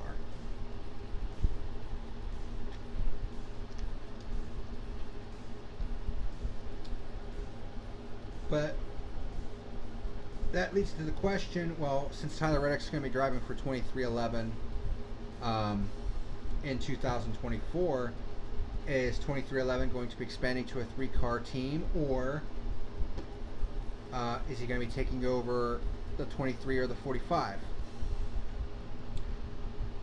We'll get back to that here in a little bit, because there's another story that broke that kind of ties into that. In more silly season news, Ty Dillon, after just one season, is parting ways with Petty GMS. So obviously it's not been working out for Petty GMS and Ty Dillon in that 42 car. I mean, other than a good run here and there, which has been pretty rare. Sissy, look at that. This year has pretty much been a nothing burger for Ty Dillon. So Petty GMS and Dillon are parting ways, and they've mutually agreed to part ways at the end of the season. So that's going to leave a spot open at the 42 car. And now the question is Ty Dillon going to be able to find a ride anywhere? Probably not in Cup, because I mean, Ty Dillon is just not that good, honestly. So I mean, maybe he could find a ride down in Xfinity somewhere. I don't know. But this really wasn't a surprise, to be honest. Because, I mean, the 42 car is pretty much a brand new team. And because this is Petty GMS, you know, basically going to a 2-car operation. And, yeah, it was just not working out. So, it's not really a surprise that Ty Dillon is leaving that team at the end of the year. Who the 42 team gets to replace him, I'm not sure. At this point, it's kind of up in the air. A bit of sad news. Former NASCAR champion Bobby East was killed because he was stabbed at a gas station in California. Yeah, this man, it sucks when you know, hear about drivers like dying in, you know, a racing accident or whatever the case may be, but this is just a what the fuck moment here. So Speed Sport reported this. He's a 3-time USAC champion. Man, he was only 37 years old. Holy shit, dude. Alright, so this is on speedsport.com. See if they reported the full story here. Alright, 3-time USAC national champion Bobby East has died. He was 37 years old. East died of stab wounds on Wednesday afternoon in Westminster, California, near Los Angeles. According to mynewsletter.com, East sustained a stab wound to the chest and died at a local hospital. Police were seeking Trent William Millsap, 27, in connection with the death. I wonder what the hell happened. I don't know if it was like a like an altercation, or what the fuck was the reason there? Son of legendary car builder Bobby East took the USAC world by storm during the early 2000s, and his success launched him toward a brief career in NASCAR racing. East became the youngest midget winner in USAC history at age 16 in 2001, and his career exploded from there. Driving Steve Lewis's famed 9-car midgets prepared by his father, East was the youngest USAC midget champion at that time, taking the crown in 2004.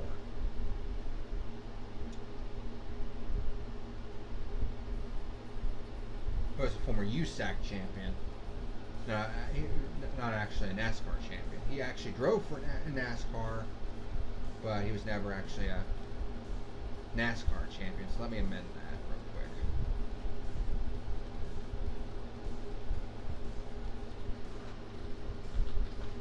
There we go. Former USAC champion. He actually started in NASCAR. He competed in the ARCA Menard Series in 2005 and attempted to qualify for a pair of NASCAR Truck Series races. And then he was hired as a Ford Motor Company development driver. He ran full-time in the Truck Series in 2006 and finished 23rd in points. Then he competed in the NASCAR Xfinity Series for Bruco Motorsports in 2007, and then was back in the Truck Series in 2008, which was when his last Truck Series start was. He returned to USAC competition, won the Silver Crown Series Championship in 2012 and 2013.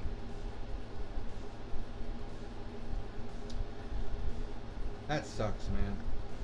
It's so fucking senseless, too. I mean, I don't know what the reasoning was for that one guy that stabbed him, but I hope he fucking rots in prison. Because that's just fucking senseless. Anyways, probably the worst kept secret in the garage area. The Chicago Street Race is official, beginning in 2023. It was basically the worst kept secret. I mean, after, you know, the mayor of Chicago basically was talking about how, yeah, they were in talks about it. You knew it was pretty much a done deal. So,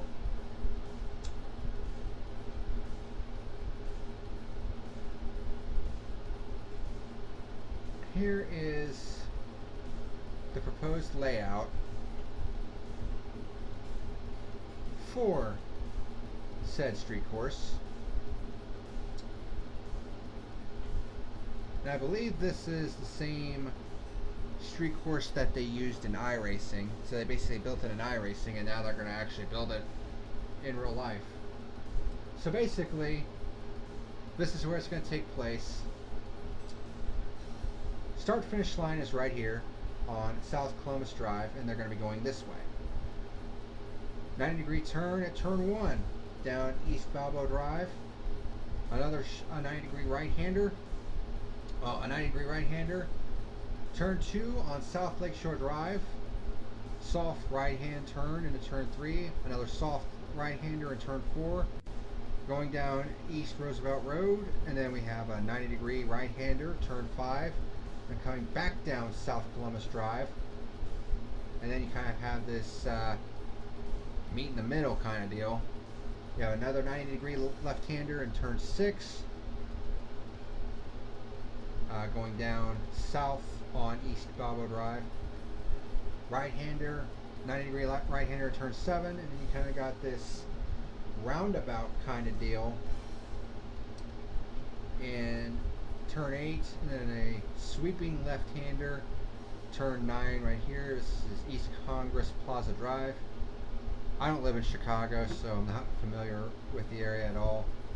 Soft right-hander, turn 10, another 90-degree right-hander onto turn 11, onto East Jackson Drive, and then one final 90-degree right-hander, turn 12, back onto South Columbus Drive, which leads back to the front stretch, pit road, and the start finish line. It's a 2.2 mile street course. And I'm kind of split on it, to be honest.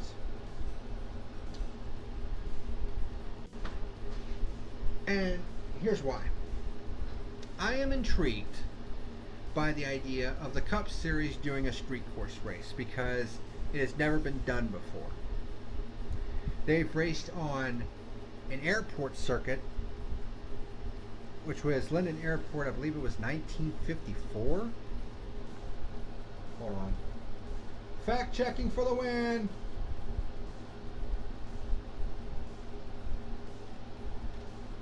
Yeah, I believe it was Linden Airport in 1954.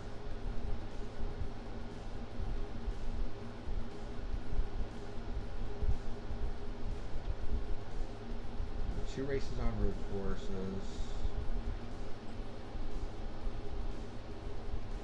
Yes, it was Linden Airport in 1954. In Linden Airport in Linden, New Jersey. It was a 2-mile airport circuit.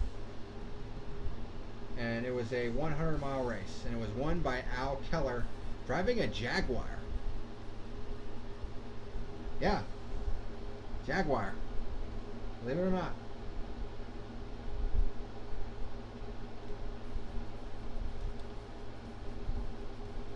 Yep, New Jersey, a Jaguar won. In New Jersey, yep, exactly. Linden Airport in New Jersey. I knew what the name of the airport was, I couldn't remember what state it was in.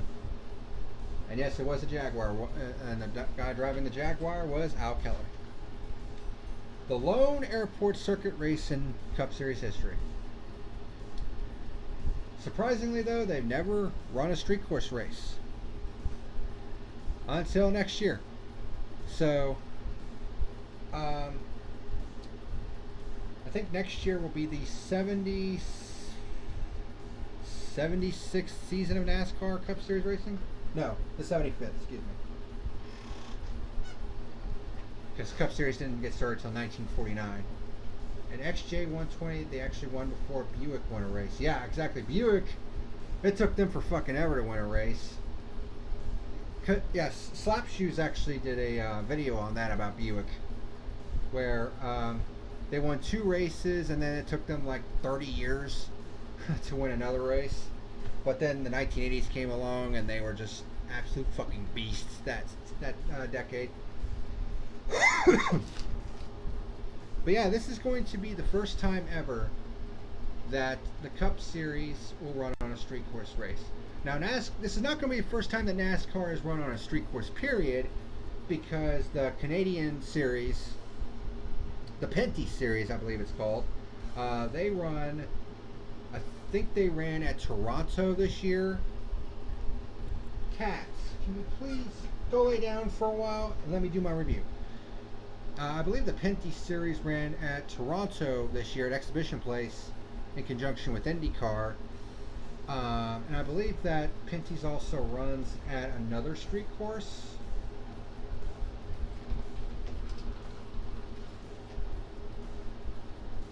'22 Penty Series.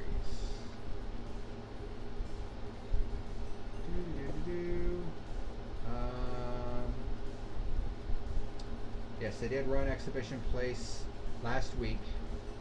It was the Grand Prix of Toronto. Circuit Trois Riviere is the other one. So they're actually running 2 street course races this year.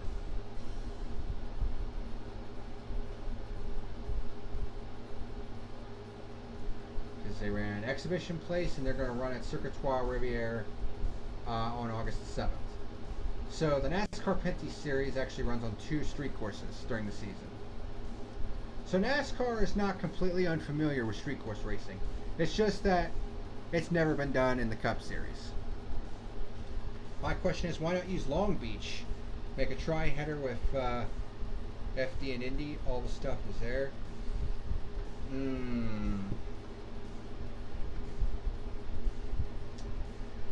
Why not use Long Beach? Well, the hairpin might be a reason. Because that is a tight fucking hairpin. And I don't know if these next gen cars have enough steering input to get the car around the hairpin. I don't know. That might be one reason. I mean, they could, I guess, modify the circuit to kind of cut out the hairpin to make it feasible to run at Long Beach. I don't know. Would I love to see a NASCAR run at Long Beach? Fuck yeah, I would. That would be kind of cool to see if they could actually pull it off.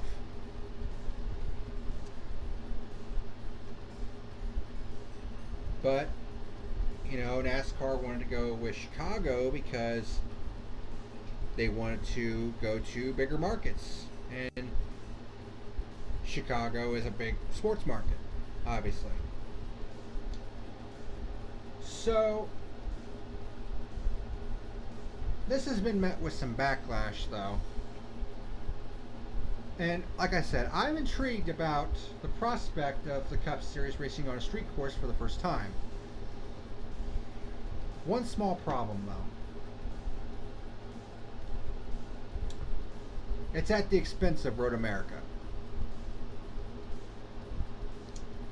Yep, Road America will not be on the 2023 schedule. So essentially, they're trading Road America for the Chicago Street Race. AKA money, money, money. Yep, exactly. But the thing is, Road America was bringing in shit. I mean, the attendance for both Road America races is staggering. I mean, last year was in the six figures. I mean, I think the official count was 150,000. I don't think they quite got to that for this year, but Road America was fucking packed for this year's race. And here's the thing. I realize that this year's edition of Road America was not a good race. It was not a fun race to watch, even though it pretty much ran caution free if you don't count stage breaks. It was not that good of a race, honestly, which probably didn't help its case. But I mean, NASCAR, you could have taken a different road course off the schedule, okay? Sonoma is easily the weakest road course on the circuit right now. The racing there has not been that good. Attendance has been shit there for years. Even back in, you know, NASCAR's boom period, attendance there was not good. I mean, you could have easily gotten rid of Sonoma and kept Road America on. But the thing is, Road America is not an ISC or SMI owned track. But it just makes no fucking sense that you essentially had a track in Road America that is beloved by race fans, race teams, and drivers, and after 2 years you want to jump ship. And yet you want to keep a piece of shit fucking track like Texas Motor Speedway on the schedule. Like, are you fucking serious?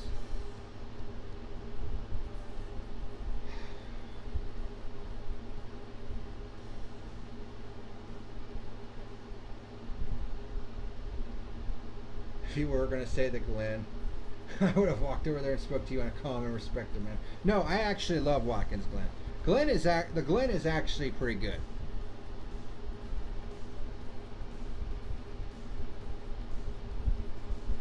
I mean, before we started getting more road courses on the schedule, Watkins Glen was actually my favorite of the two road courses. And then you had the Roval come on, and it was kind of up in the air which one was my favorite, but I actually like the Glen. I would actually like to see them run the boot at least one time, see what that's like. Will it make the racing better? I don't know, but it'd be something different. Just to see if it would actually work. But honestly, Watkins Glen is actually one of my favorite road courses on the circuit, because it usually produces damn good racing. But yeah, I mean, you're going to keep a piece of shit track like Texas Motor Speedway on the schedule, and you have tracks. Sissy, watch out. Come on. Move, move, move. you're going to stay up here, get out of the way of the camera, please. I mean, you have several tracks that don't need a fucking second date. I mean, let's be completely honest here. Atlanta Motor Speedway does not need a second date, okay? I mean, did you see the attendance for the July race? I mean, the first race in April, cat, come on, seriously. The first race in April was probably one of the best attended Atlanta races they've ever had. Because one, it's a super speedway race technically. And two, it was in April, which is, you know, not hot as fuck. But then they decided to add a second race for Atlanta for July, and the attendance was absolutely horrid. So you could have taken an Atlanta date away. Darlington, I don't think needs 2 dates. I mean, you could easily take one of them dates away. I mean, keep the Southern 500 because it's a crown jewel event, obviously. Cats. Go lay down. Come on. God damn. Anyways. I mean, Darlington doesn't need 2 dates. Kansas does not need 2 dates. I mean, when I say, well, racing there is pretty decent, I'm going to be completely real with you. Kansas does nothing for me. I mean, it's basically the same fucking cookie cutter tri-oval bullshit that we've seen way too much in the Cup Series. I mean, when you have Vegas, you had Vegas at one point, you had Kentucky at one point, you had fucking Chicagoland at one point. You had all of these similar racetracks. I mean, you have Charlotte and Texas and Atlanta, which are basically the same shit, except they're quad ovals instead of tri-ovals. You know, Vegas I can understand having 2 dates because, I mean, Vegas. But Kansas having 2 dates? I don't think Kansas needs 2 dates. And besides, their attendance, I mean, hasn't been that good either. So I wouldn't even consider giving them 2 dates. That's just my opinion.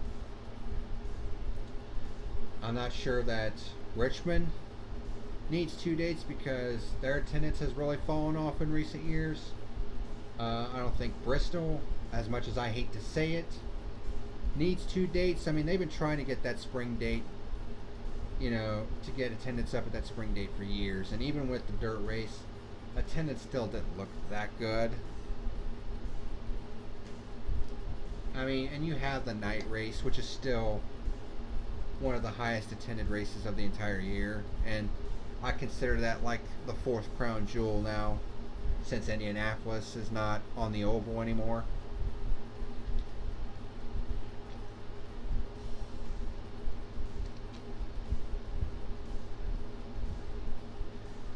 I mean, there's so many different tracks that you could have easily taken a date from in lieu of Road America.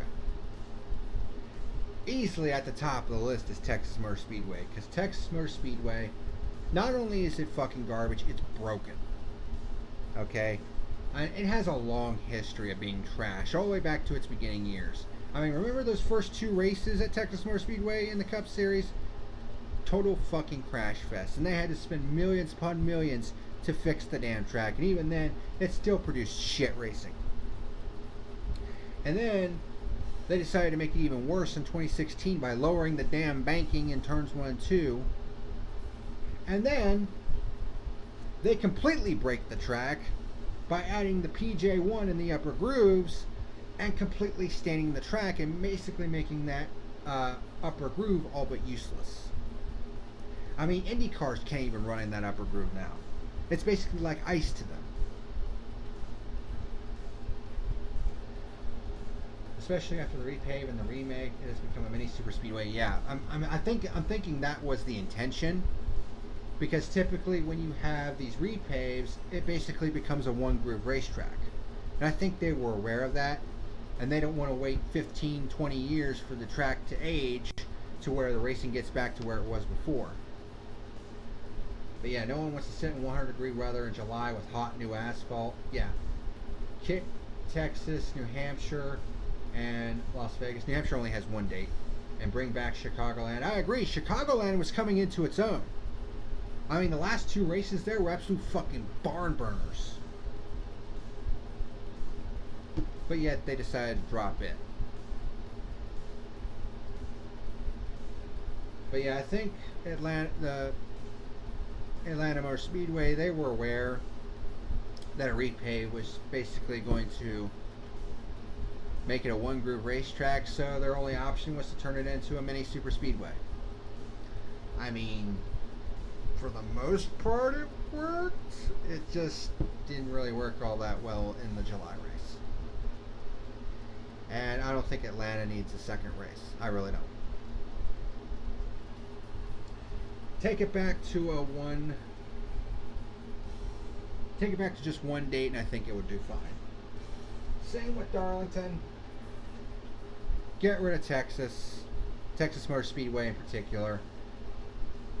I mean, the track is broken. I mean, the only way you could probably fix Texas at this point is to just completely dig up the asphalt and either reconfigure it or just start anew. I mean, because Texas Motor Speedway can't even amount to, you know, the fucking attendance that it used to get back in its heyday. I mean, it used to get like close to 200,000 people. It can't even get a fifth of that now.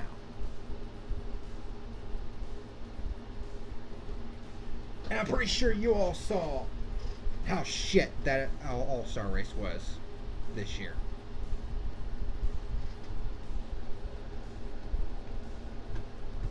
So yeah, like I said, I'm curious about what the Chicago Street Race will look like. Will it be a good race? It's a complete unknown because the Cup Series has never raced on a street circuit before.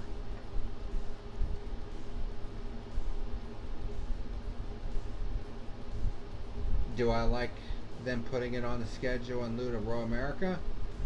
Absolutely not. So, I mean, I'm interested in seeing what the Chicago Street Race looks like, but not at the expense of Road America. So this was, I guess you could say, a double-edged sword. I mean, it's great that we're going to see a street race, but it's a fail that they're taking Road America off after just 2 fucking years. Absolute fail in my book.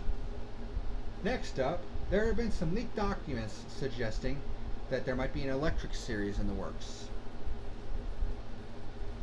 Let me see if I can find this here. So, breaking news, leaked documents obtained by Kicking the Tires purportedly reveal NASCAR's plans on implementation of new electric vehicle racing series with a demonstration event before the Busch Clash at the LA Coliseum. Okay, so let's check this out.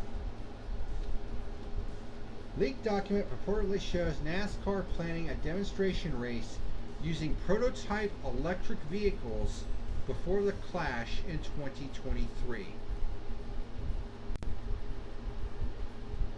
What is this, Formula E? So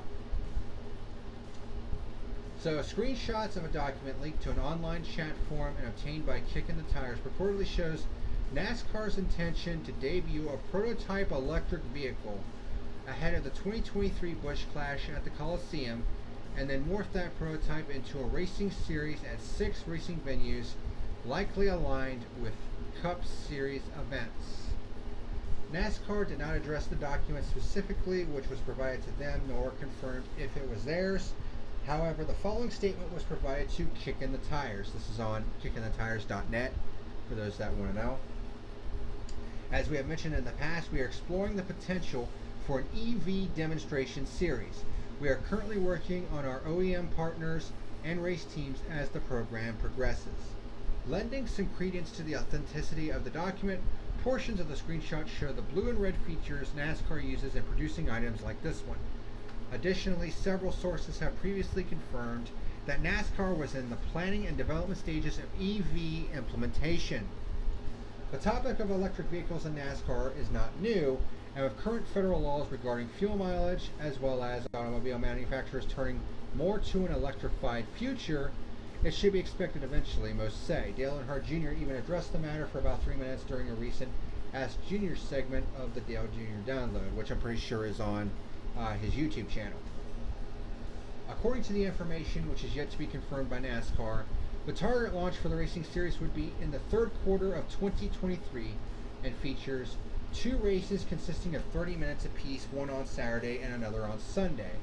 Because obviously, you know, there's only so much charge that a battery can hold. 12 vehicles total, which is 3 to 4 per OEM. Lap time targets equivalent to NG ICE internal combustion engine platform. No battery swaps or charging. Evaluate implementation in phase 2. Non-competitive pit stops for tires or to fix mechanical / crash damage.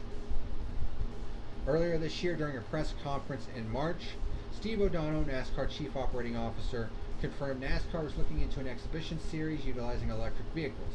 He didn't say how far along those plans were, but he stressed that whatever that series looked like, the most important aspect would be to ensure that it was entertaining to the NASCAR fan base.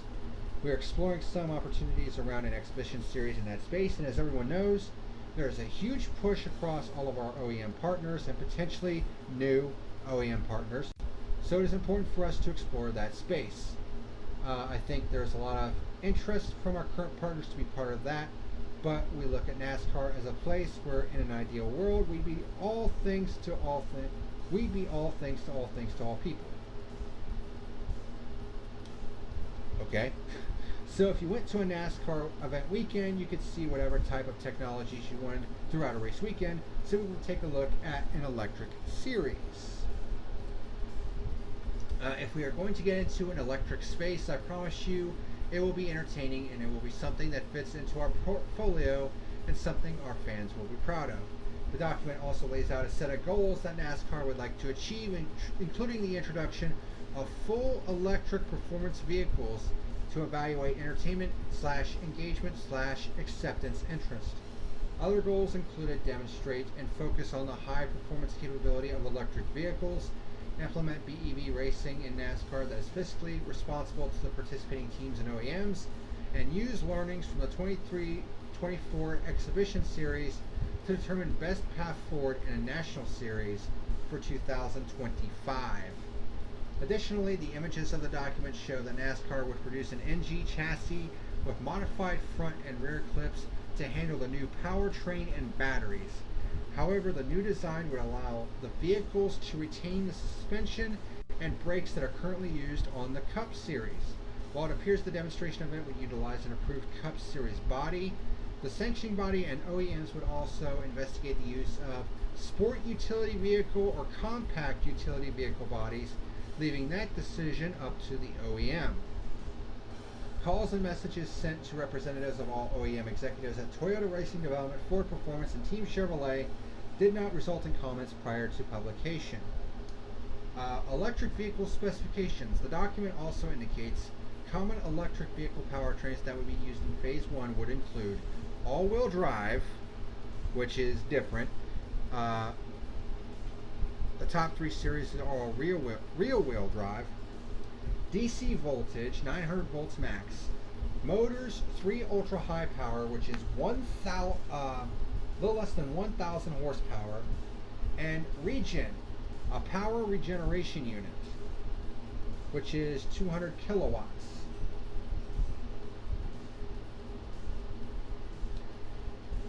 Interesting.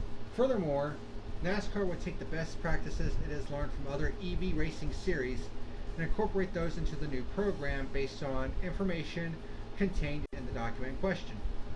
It is presumed that some of those practices could come from the FIA-approved Formula E and electric production car racing series. which has seen growing success since being introduced. Because electric engines make little sound, NASCAR would also evaluate options for sound and look to OEMs for input. Finally, NASCAR would own or license all intellectual property involving the new EV racing series. Editor's note, we will update this article as more information becomes available. So for the events, they say that the demonstration target prototype is at the LA Coliseum, which is the 2023 Busch Clash. Launch target Q3 2023. 6 venues likely aligned with Cup Series events. 2 30-minute races per weekend, one on Saturday, one on Sunday, 12 vehicles total. Lap time targets equivalent to NGI's Pro platform, no battery swaps or charging, and non-competitive pit stops. That was a lot to take in.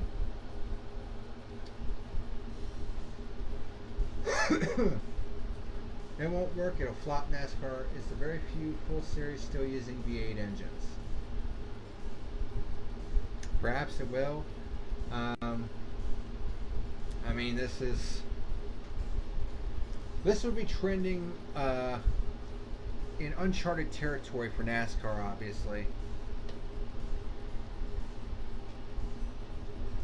because they've always used the internal combustion engine. But obviously, electric cars, are the new wave. They've been seeing the success that Formula E has been having. So we'll have to see how that turns out.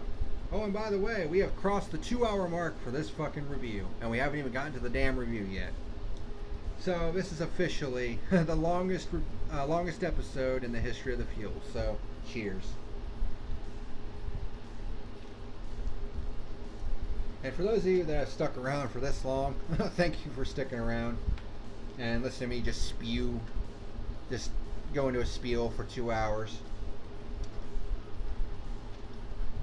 But obviously there was a lot to talk about tonight. But anyways, next up, we're not done yet. And this ties back into Tyler Reddick driving for 23XI Racing in 2024. Kurt Busch teased at possible retirement after 2023. So, let me see if I can find this here. Kurt Busch on CBS this morning teased that he might retire after the 2023 season.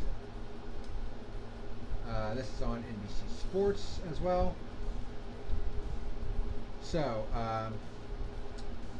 veteran Kurt Busch on Thursday tossed out a hint that the 2023 NASCAR Cup season might be his last as a driver.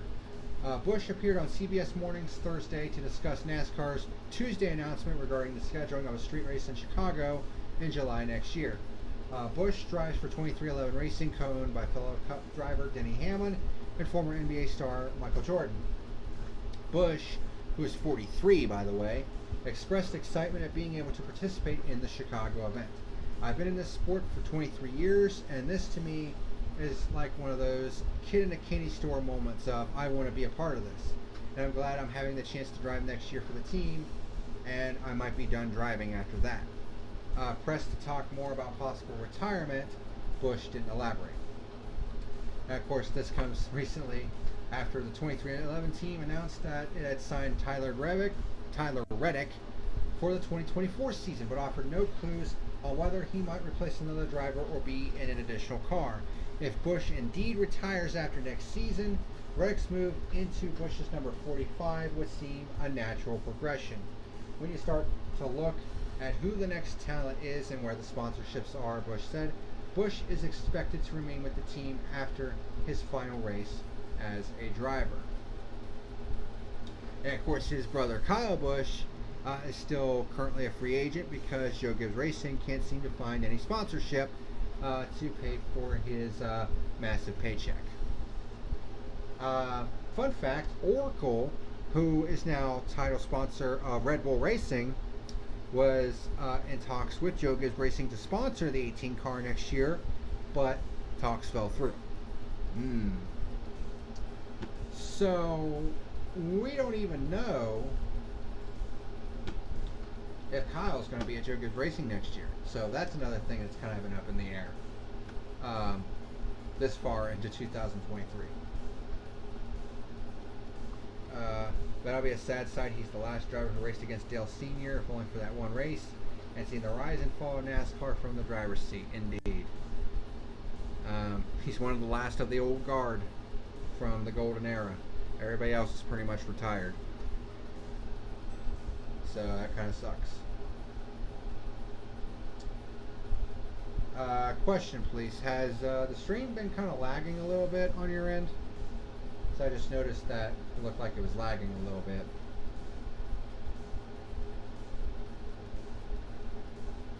If you could let me know about that.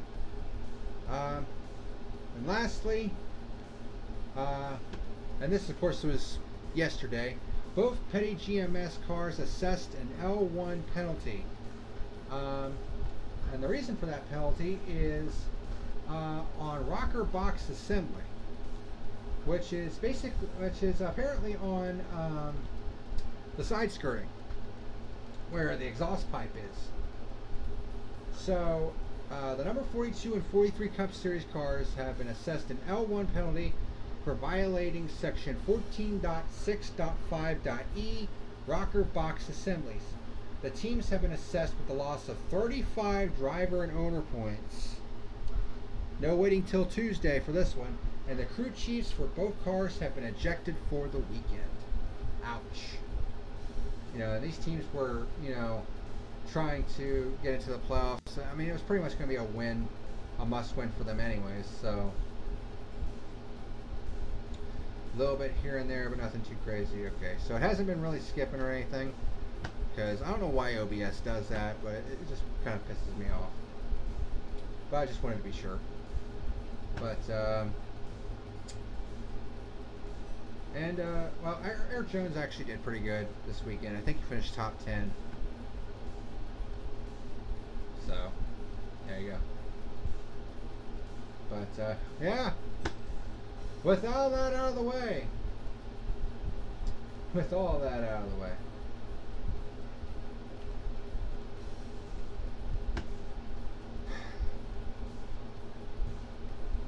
Let's finally get into this fucking review. Yes, we're 2 hours and 10 minutes in. And we're finally getting to the race review itself. So let's do it.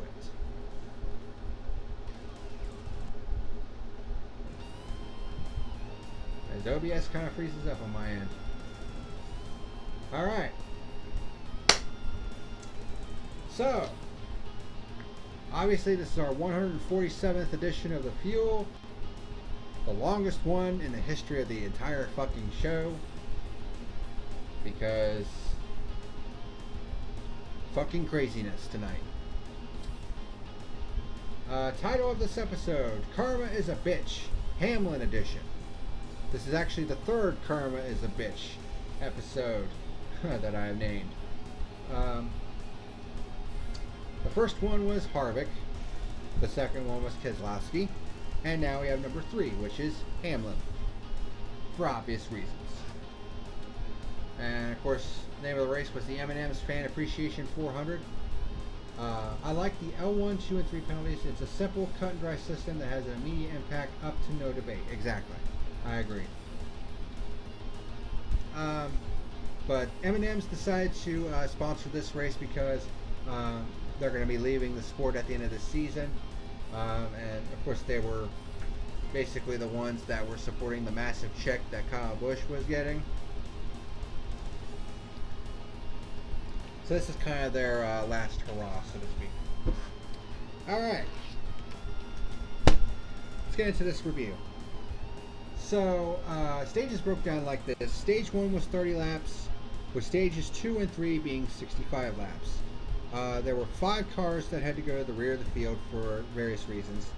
Ty Gibbs in the 45 initially it was a backup car, but it was also a driver replacement. Take your pick, because Kurt Busch was not cleared to race because he was suffering from concussion-like symptoms after his qualifying crash yesterday.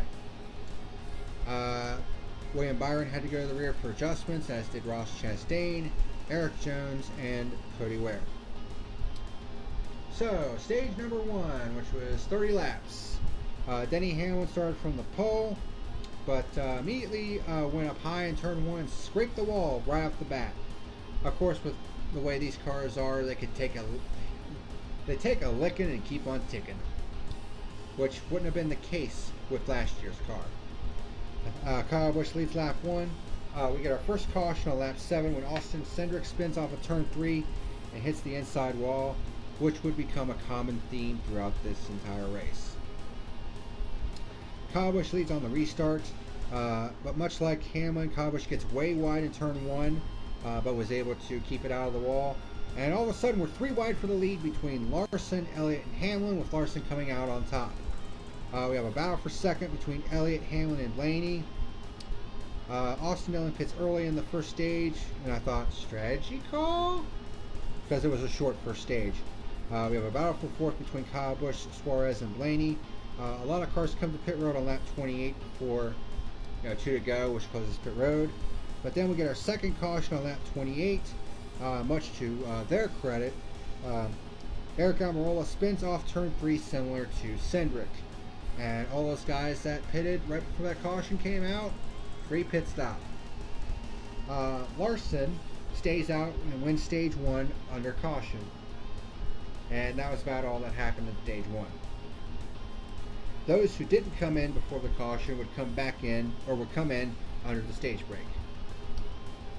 So now we come to stage number 2, which is 65 laps, and the beginning part of stage 2 was messy. Harrison Burton stays out and leads on the restart on old tires. I don't know why these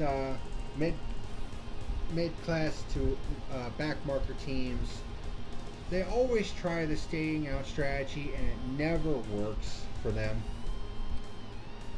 Bell goes under Burton for the race lead and takes it in turn 3. Kyle Busch was already up to 4th on the restart.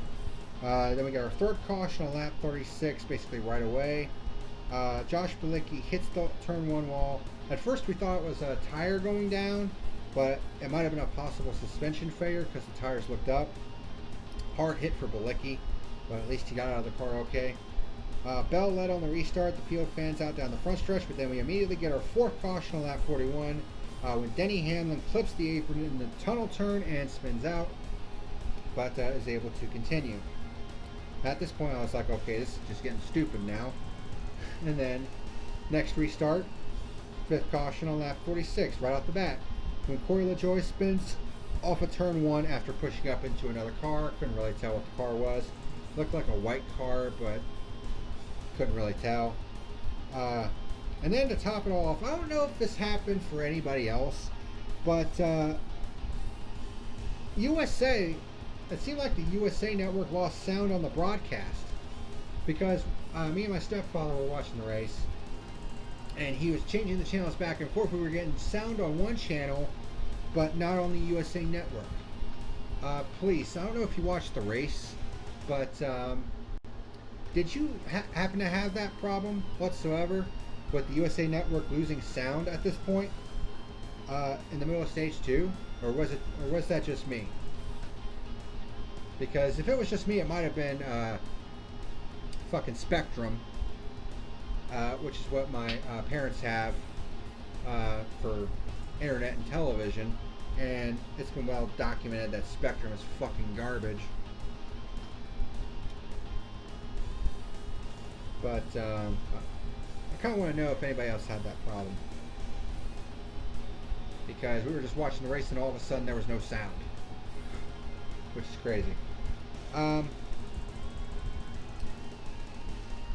Bell leads on the next restart. Kyle Busch gets a better run and gets the lead on the restart this time. Larson and Chastain nearly make contact in third and 3, but they keep it off each other. Logano pits on lap 57, having not pitted since lap 10. Wallace and Burton are in the next lap. Then we start seeing drivers kind of staggering pit stops. You have one guy coming in this lap, and then a couple laps later you got a couple guys coming in. So lots of different pit schedules during this stage. Kyle Busch pits from the lead on lap 66, and at this point I wrote down in my notes right here, It says, fuck, fuck this dancing girl Coca-Cola commercial. I mean, it seems like every single time they go to a commercial break, there's this goddamn Coca-Cola commercial where you have this family ordering dinner, I guess, and I guess door dashing it, so to speak, and you have the daughter who's trying to do, I guess, dance moves on her camera and shit, and her parents keep interrupting her, so she goes outside and gets interrupted by the delivery guy, and it's just so fucking stupid, because it's like they play that commercial every single fucking time, whether it's on Fox, FS1, USA, or NBC. It doesn't seem to fucking matter. It seems like every single race, every single break, we see that fucking commercial. And I wanted to put that in there because it was just getting on my fucking nerves. Holy shit.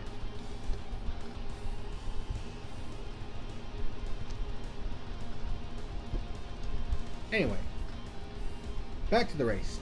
Blaney and Jones fight for the lead as they're on a different pit strategy, and Jones actually takes the lead for our one and only pure lead change of the day on lap 74. Yep. Jones, Blaney, and Hamlin are all trying to go long on fuel, and then we have a caution on lap 83, our sixth one, when Ty Dillon spins down the short chute after getting loose in the tunnel turn. Well, that completely blew that up. So most of the field comes in for service. Kyle Busch wins the race off pit road. Bubba Wallace stays out and leads on the restart. And there was actually possible weather in the area, which is why they moved it up a little bit. There was actually thunderstorms that were coming in from the northwest. But they didn't actually make it to the track. They actually got the whole race in, so thank God for that.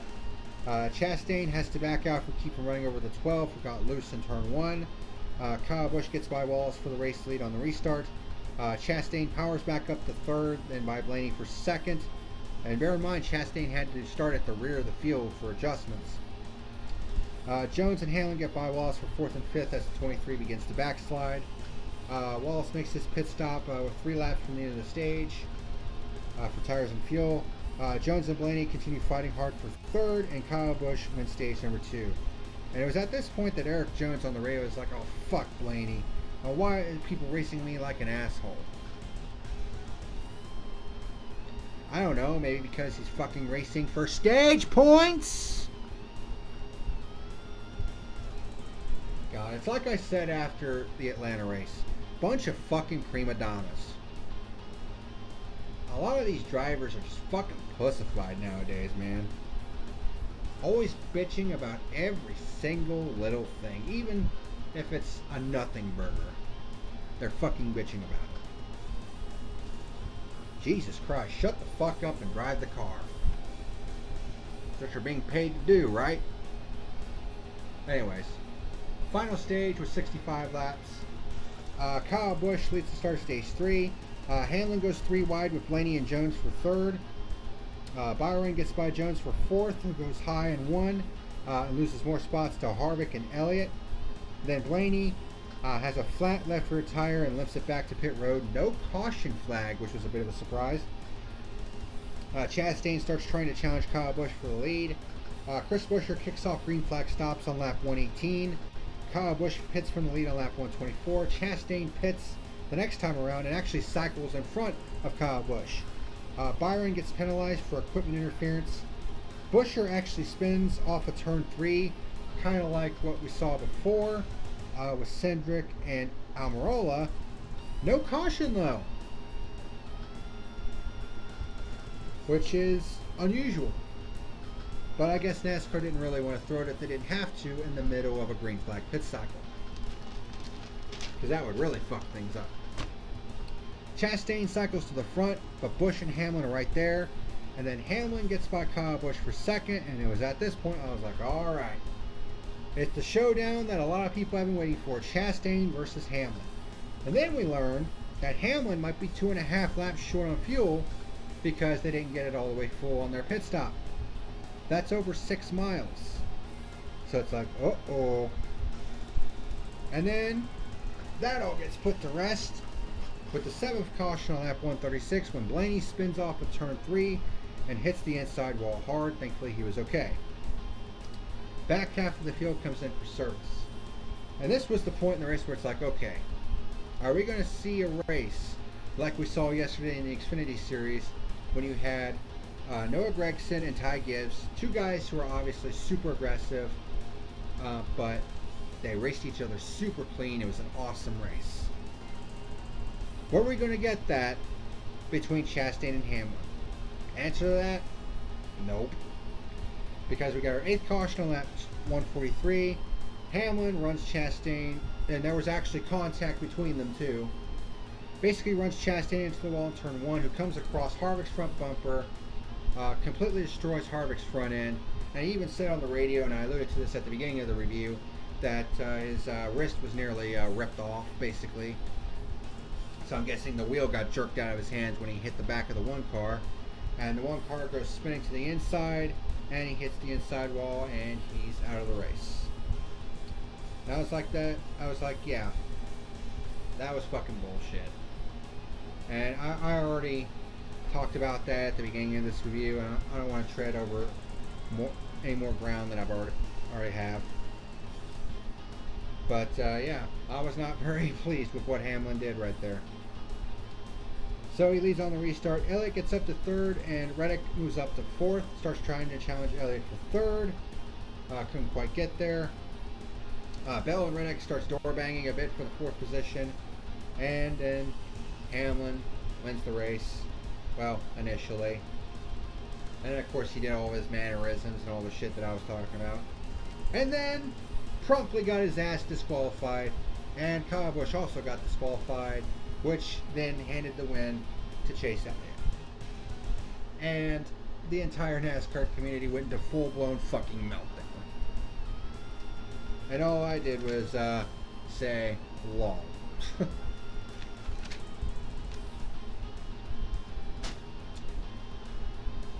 And that was your review.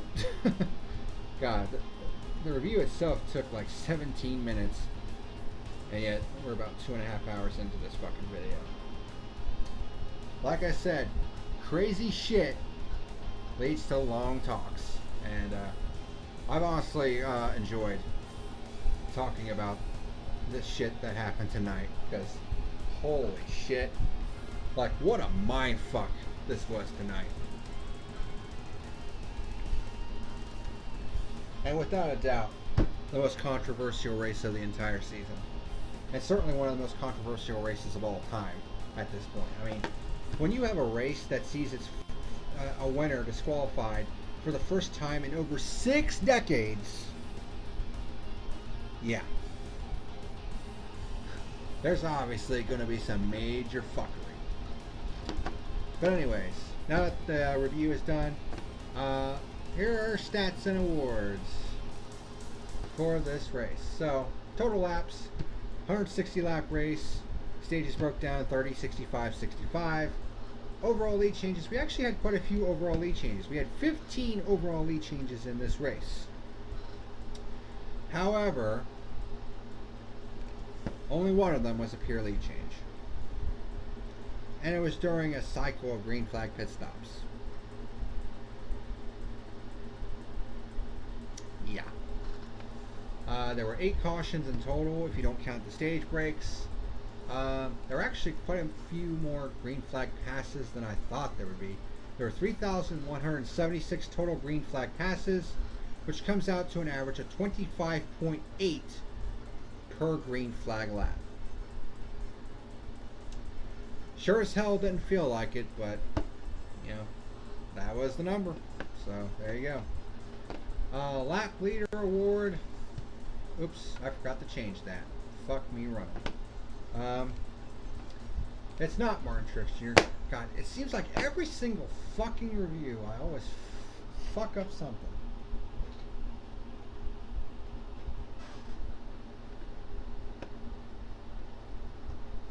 Alright, give me a second. I gotta amend that real quick. I apologize. It's been a long fucking review. I was not expecting the review to go this long, to be honest, but Jesus Christ. When you have the absolute batshit insanity that we had tonight, that's to be expected. So, most laps led was actually Kyle Busch. I don't know if that's actually still going to count, but I mean, be that as it may, we're going to still change that.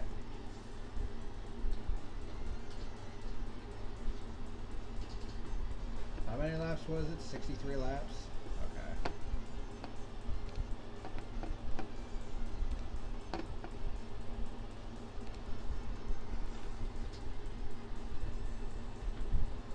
Alright. There we go. So Kyle Busch led the most laps, 63 laps. No thanks to me, lol.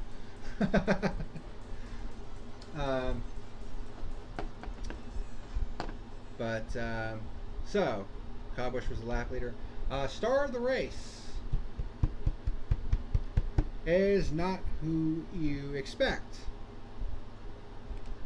Ty Gibbs. Yeah. Ty Gibbs, because, I mean, think about this for a second. He just came off one hell of a race in the Xfinity Series at Pocono. Great battle with Noah Gregson. Was probably on a flight home. And then he gets the phone call saying that, hey, from 2311 Racing saying, hey, we need you back here because Kurt's not going to be cleared to race at Pocono. So then the team had to basically do some changes to the seat to get custom fitted for Ty Gibbs. And for Gibbs to basically no practice whatsoever, for him to get into that car, which handles completely different from the Xfinity car, in his debut Cup Series race, and come home with an 18th place finish, a top 20 finish. He was actually in the top 15 at one point. He comes home with a top 20 finish in his debut, no practice whatsoever, in a reserve driver role, in a substitute driver role, is just unfucking believable. I mean, obviously 18th place, you know, it's nothing to, you know, really get too excited about, but I mean, for someone who was in a replacement driver role on such short notice, I mean, that's just a great job. Finished all the laps, completed all the laps, finished on the lead lap, and came home with an 18th place finish. I mean, that's just a damn good job. That's all you really want for a debut race. So yeah, star of the race goes to Ty Gibbs. Can anybody guess who my reject of the race is? No one really talking about baby Gibbs, all about the front Chastain. Yeah, exactly, but I mean, Ty Gibbs did a great job, so that's why he's getting my star of the race. But yeah, Felice, you want to take a guess at who the reject of the race is?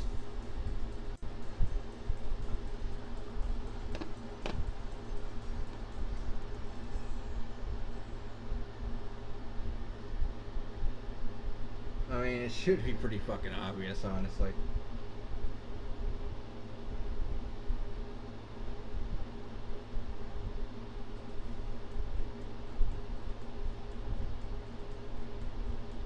I'm waiting to see if he guesses it here.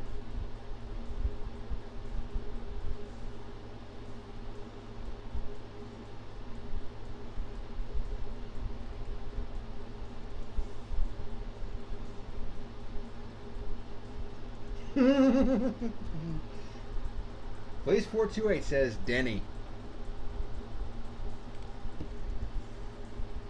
You win an internet cookie. Yeah, I mean, should go without saying. I mean, all you have to do is go back to the beginning of this review to understand why he's the reject of the race.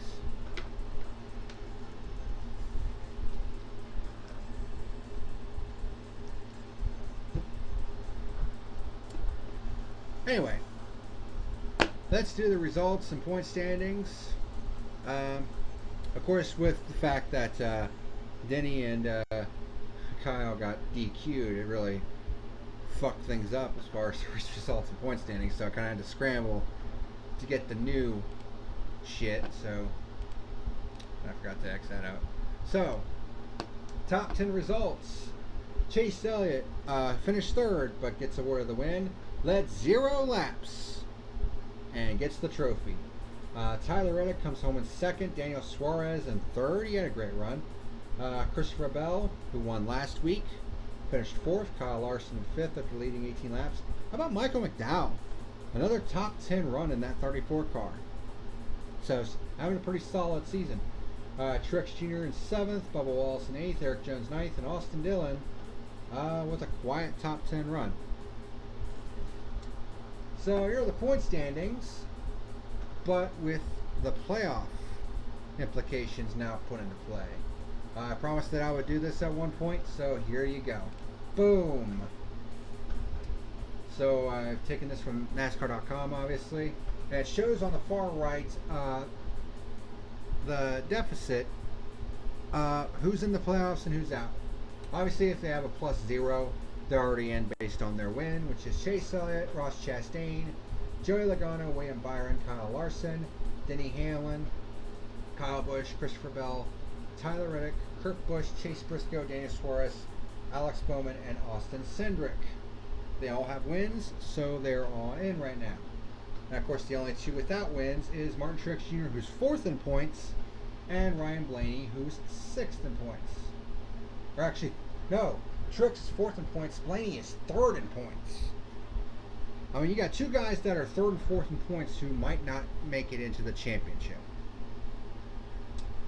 But as of right now, Blaney has a 105-point edge on the cut line, and Truex has a 68-point edge on the cut line. So the guys below the cut line, Kevin Harvick, who's 9th overall, is 17th, 68 points back. Eric Almirola is 12th overall, is 129 points back, so that's pretty much a must-win situation. Eric Jones, 154 back, and Austin Dillon in 20th, 198 back. So pretty much it's must-win situations for Harvick on down. That's pretty much what it amounts to.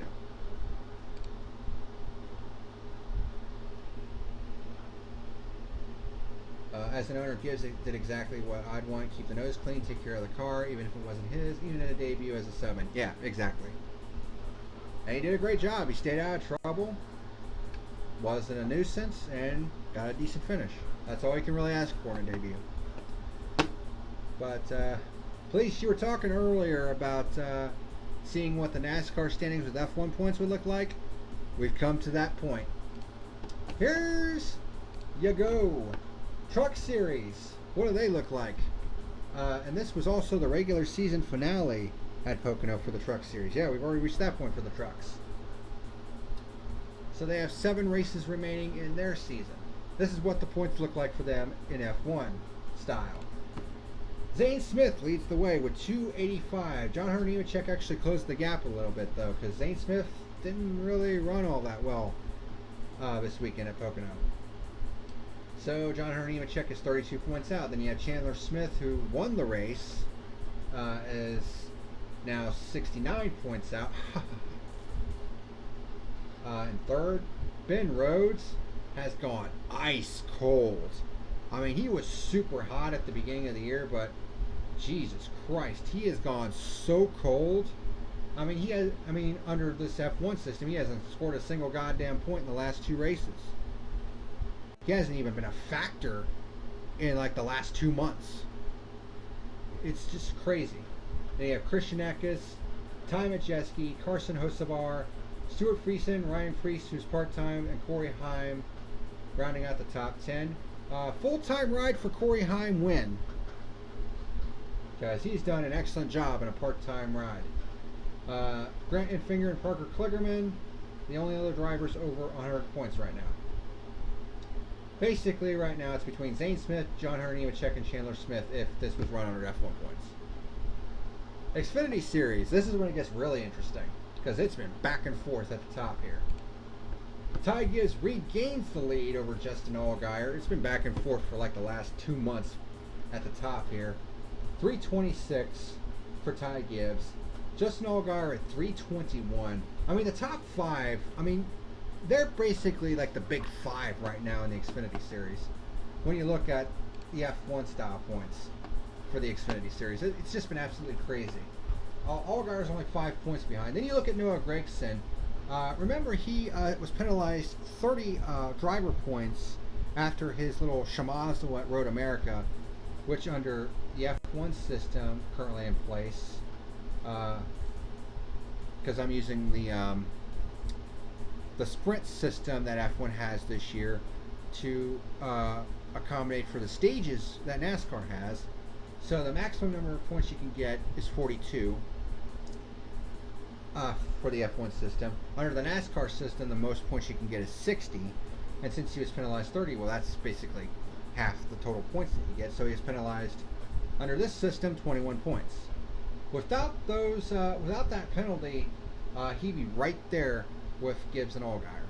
I mean, that's how crazy this season has been. Then you have Allmendinger not that far back, Josh Berry in 5th with 281 as 45 back. So he's over a race behind, but he's still within striking distance. So that top 5 is just insanity. Then you have Austin Hill at 209, all the way back there. Then you have Sam Mayer, Brandon Jones, Riley Herbst, Daniel Hemrick, and Trevor Bayne, the only drivers to have scored over 100 points. Sheldon Creed is starting to get things going, though. He's had 2 back-to-back top 5s, so he's starting to get his shit together. About time, too. And now we look at the Cup Series standings, and with Chase Elliott basically going on a heater right now, with his last 5 races being a win, a runner-up, a win, a runner-up, and a win. He now has a 33-point edge over Ross Chastain. And then it's a long ways back to Kyle Larson in 3rd. Then you have Ryan Blaney in 4th. Kyle Busch would have made a big move today had he not been DQ'd. But he's still 5th. Then you have Joey Logano, Christopher Bell, Martin Truex Jr., William Byron, and Tyler Reddick in the top 10. And the rest of the drivers with at least 100 points. Kurt Busch, who was obviously out. Daniel Suarez, Denny Hamlin, who obviously would have made a big move himself until the DQ. Kevin Harvick, Alex Bowman, Chase Briscoe. Those are your drivers over 100 points if we use the F1 system. So yeah, pretty interesting. That's one of the reasons why I wanted to do it. As for my final rating for the M&M's Fan Appreciation 400.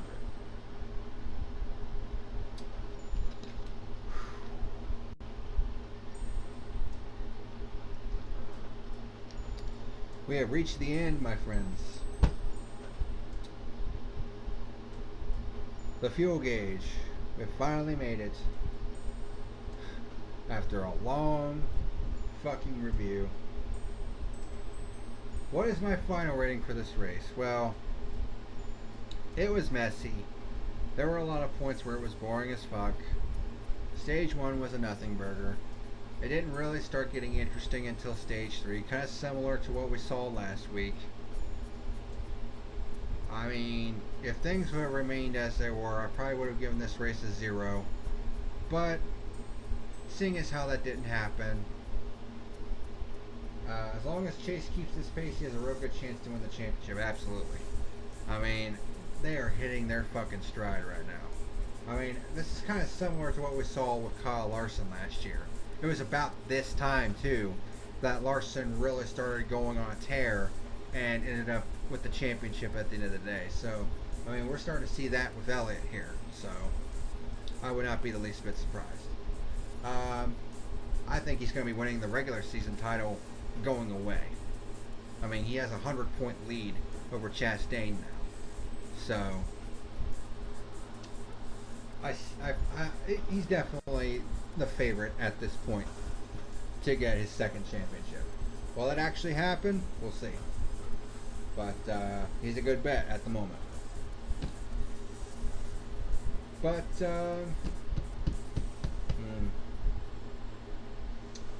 I'm kind of split between a 3 and a 4, honestly, because like I said, it was mediocre at best. But I'm going to give it the benefit of the doubt this time and give it a 4 on the fuel gauge. Basically, I'm going on my Bret Hart shit.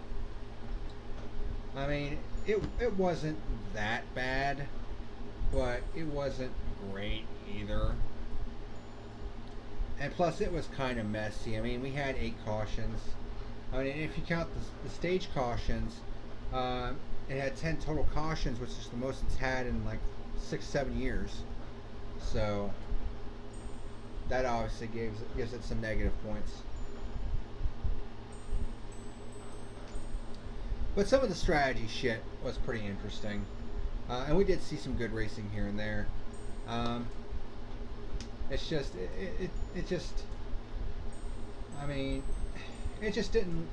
It wasn't as good as what we saw in the Xfinity Series. I mean, a lot of us were expecting, you know, what we saw with Gregson and Ty Gibbs to happen with Hamlin and Chastain at the end there, but Hamlin decided that he didn't want to do that. So it is what it is. So I'll go to 4. It's whatever. Move on to next week. And next week is the Indianapolis Road Course. And hopefully we won't have any exploding curbs like we did last year that completely ruined the finish of last year's race. So we'll have to wait and see on that one. But folks, fuck. That is it for a very long night. Very blah for 2.5 thirds. Yeah, I agree. But the third stage was when it started picking up a little bit, so that's why I gave it a 4. I was leaning between 3 and a 4, but I'll give it a 4 this time. It's whatever. But that's it for a very long night. Still got 5 people watching, which is more than I usually have for my fuel reviews. For those of you who have stuck around this entire time watching this review for nearly 3 damn hours, thank you very much for sticking it out and just listening to me just ramble on for 3 hours basically. My voice is obviously going to be shot, but you know, obviously I had a very fun time, you know, talking about this race, especially with the unexpected fucking nonsense that was the 4 for the DQ. 4 for the DQ. I was like, wait, did Harvick get DQ too? I understand what you mean,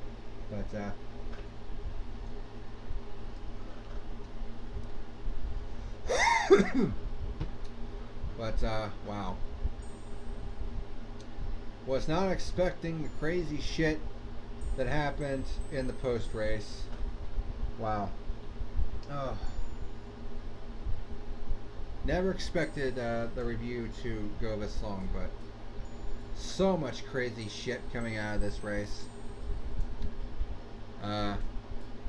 Certainly hadn't seen its like before, at least in the time that I've been watching. And certainly the most controversial race of the entire year so far. Maybe of the decade, because this is just crazy sauce. I think it's pretty obvious that Joe Gibbs is going to appeal the DQ. Whether or not they get the win reinstated it's up in the air, obviously. You never fucking know. But obviously we'll find out later this week when the appeal is actually heard. So, but anyways, I'm calling it a night.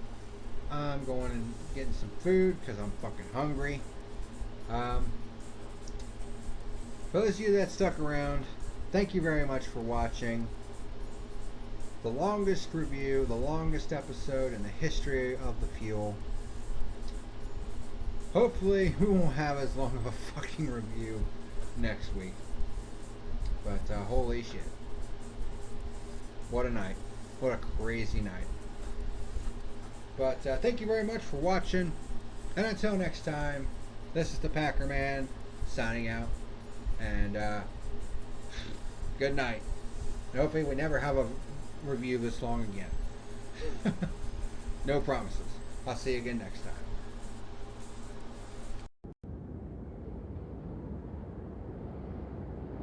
Thank you for watching tonight's video. Be sure to like and subscribe, you jackweeds.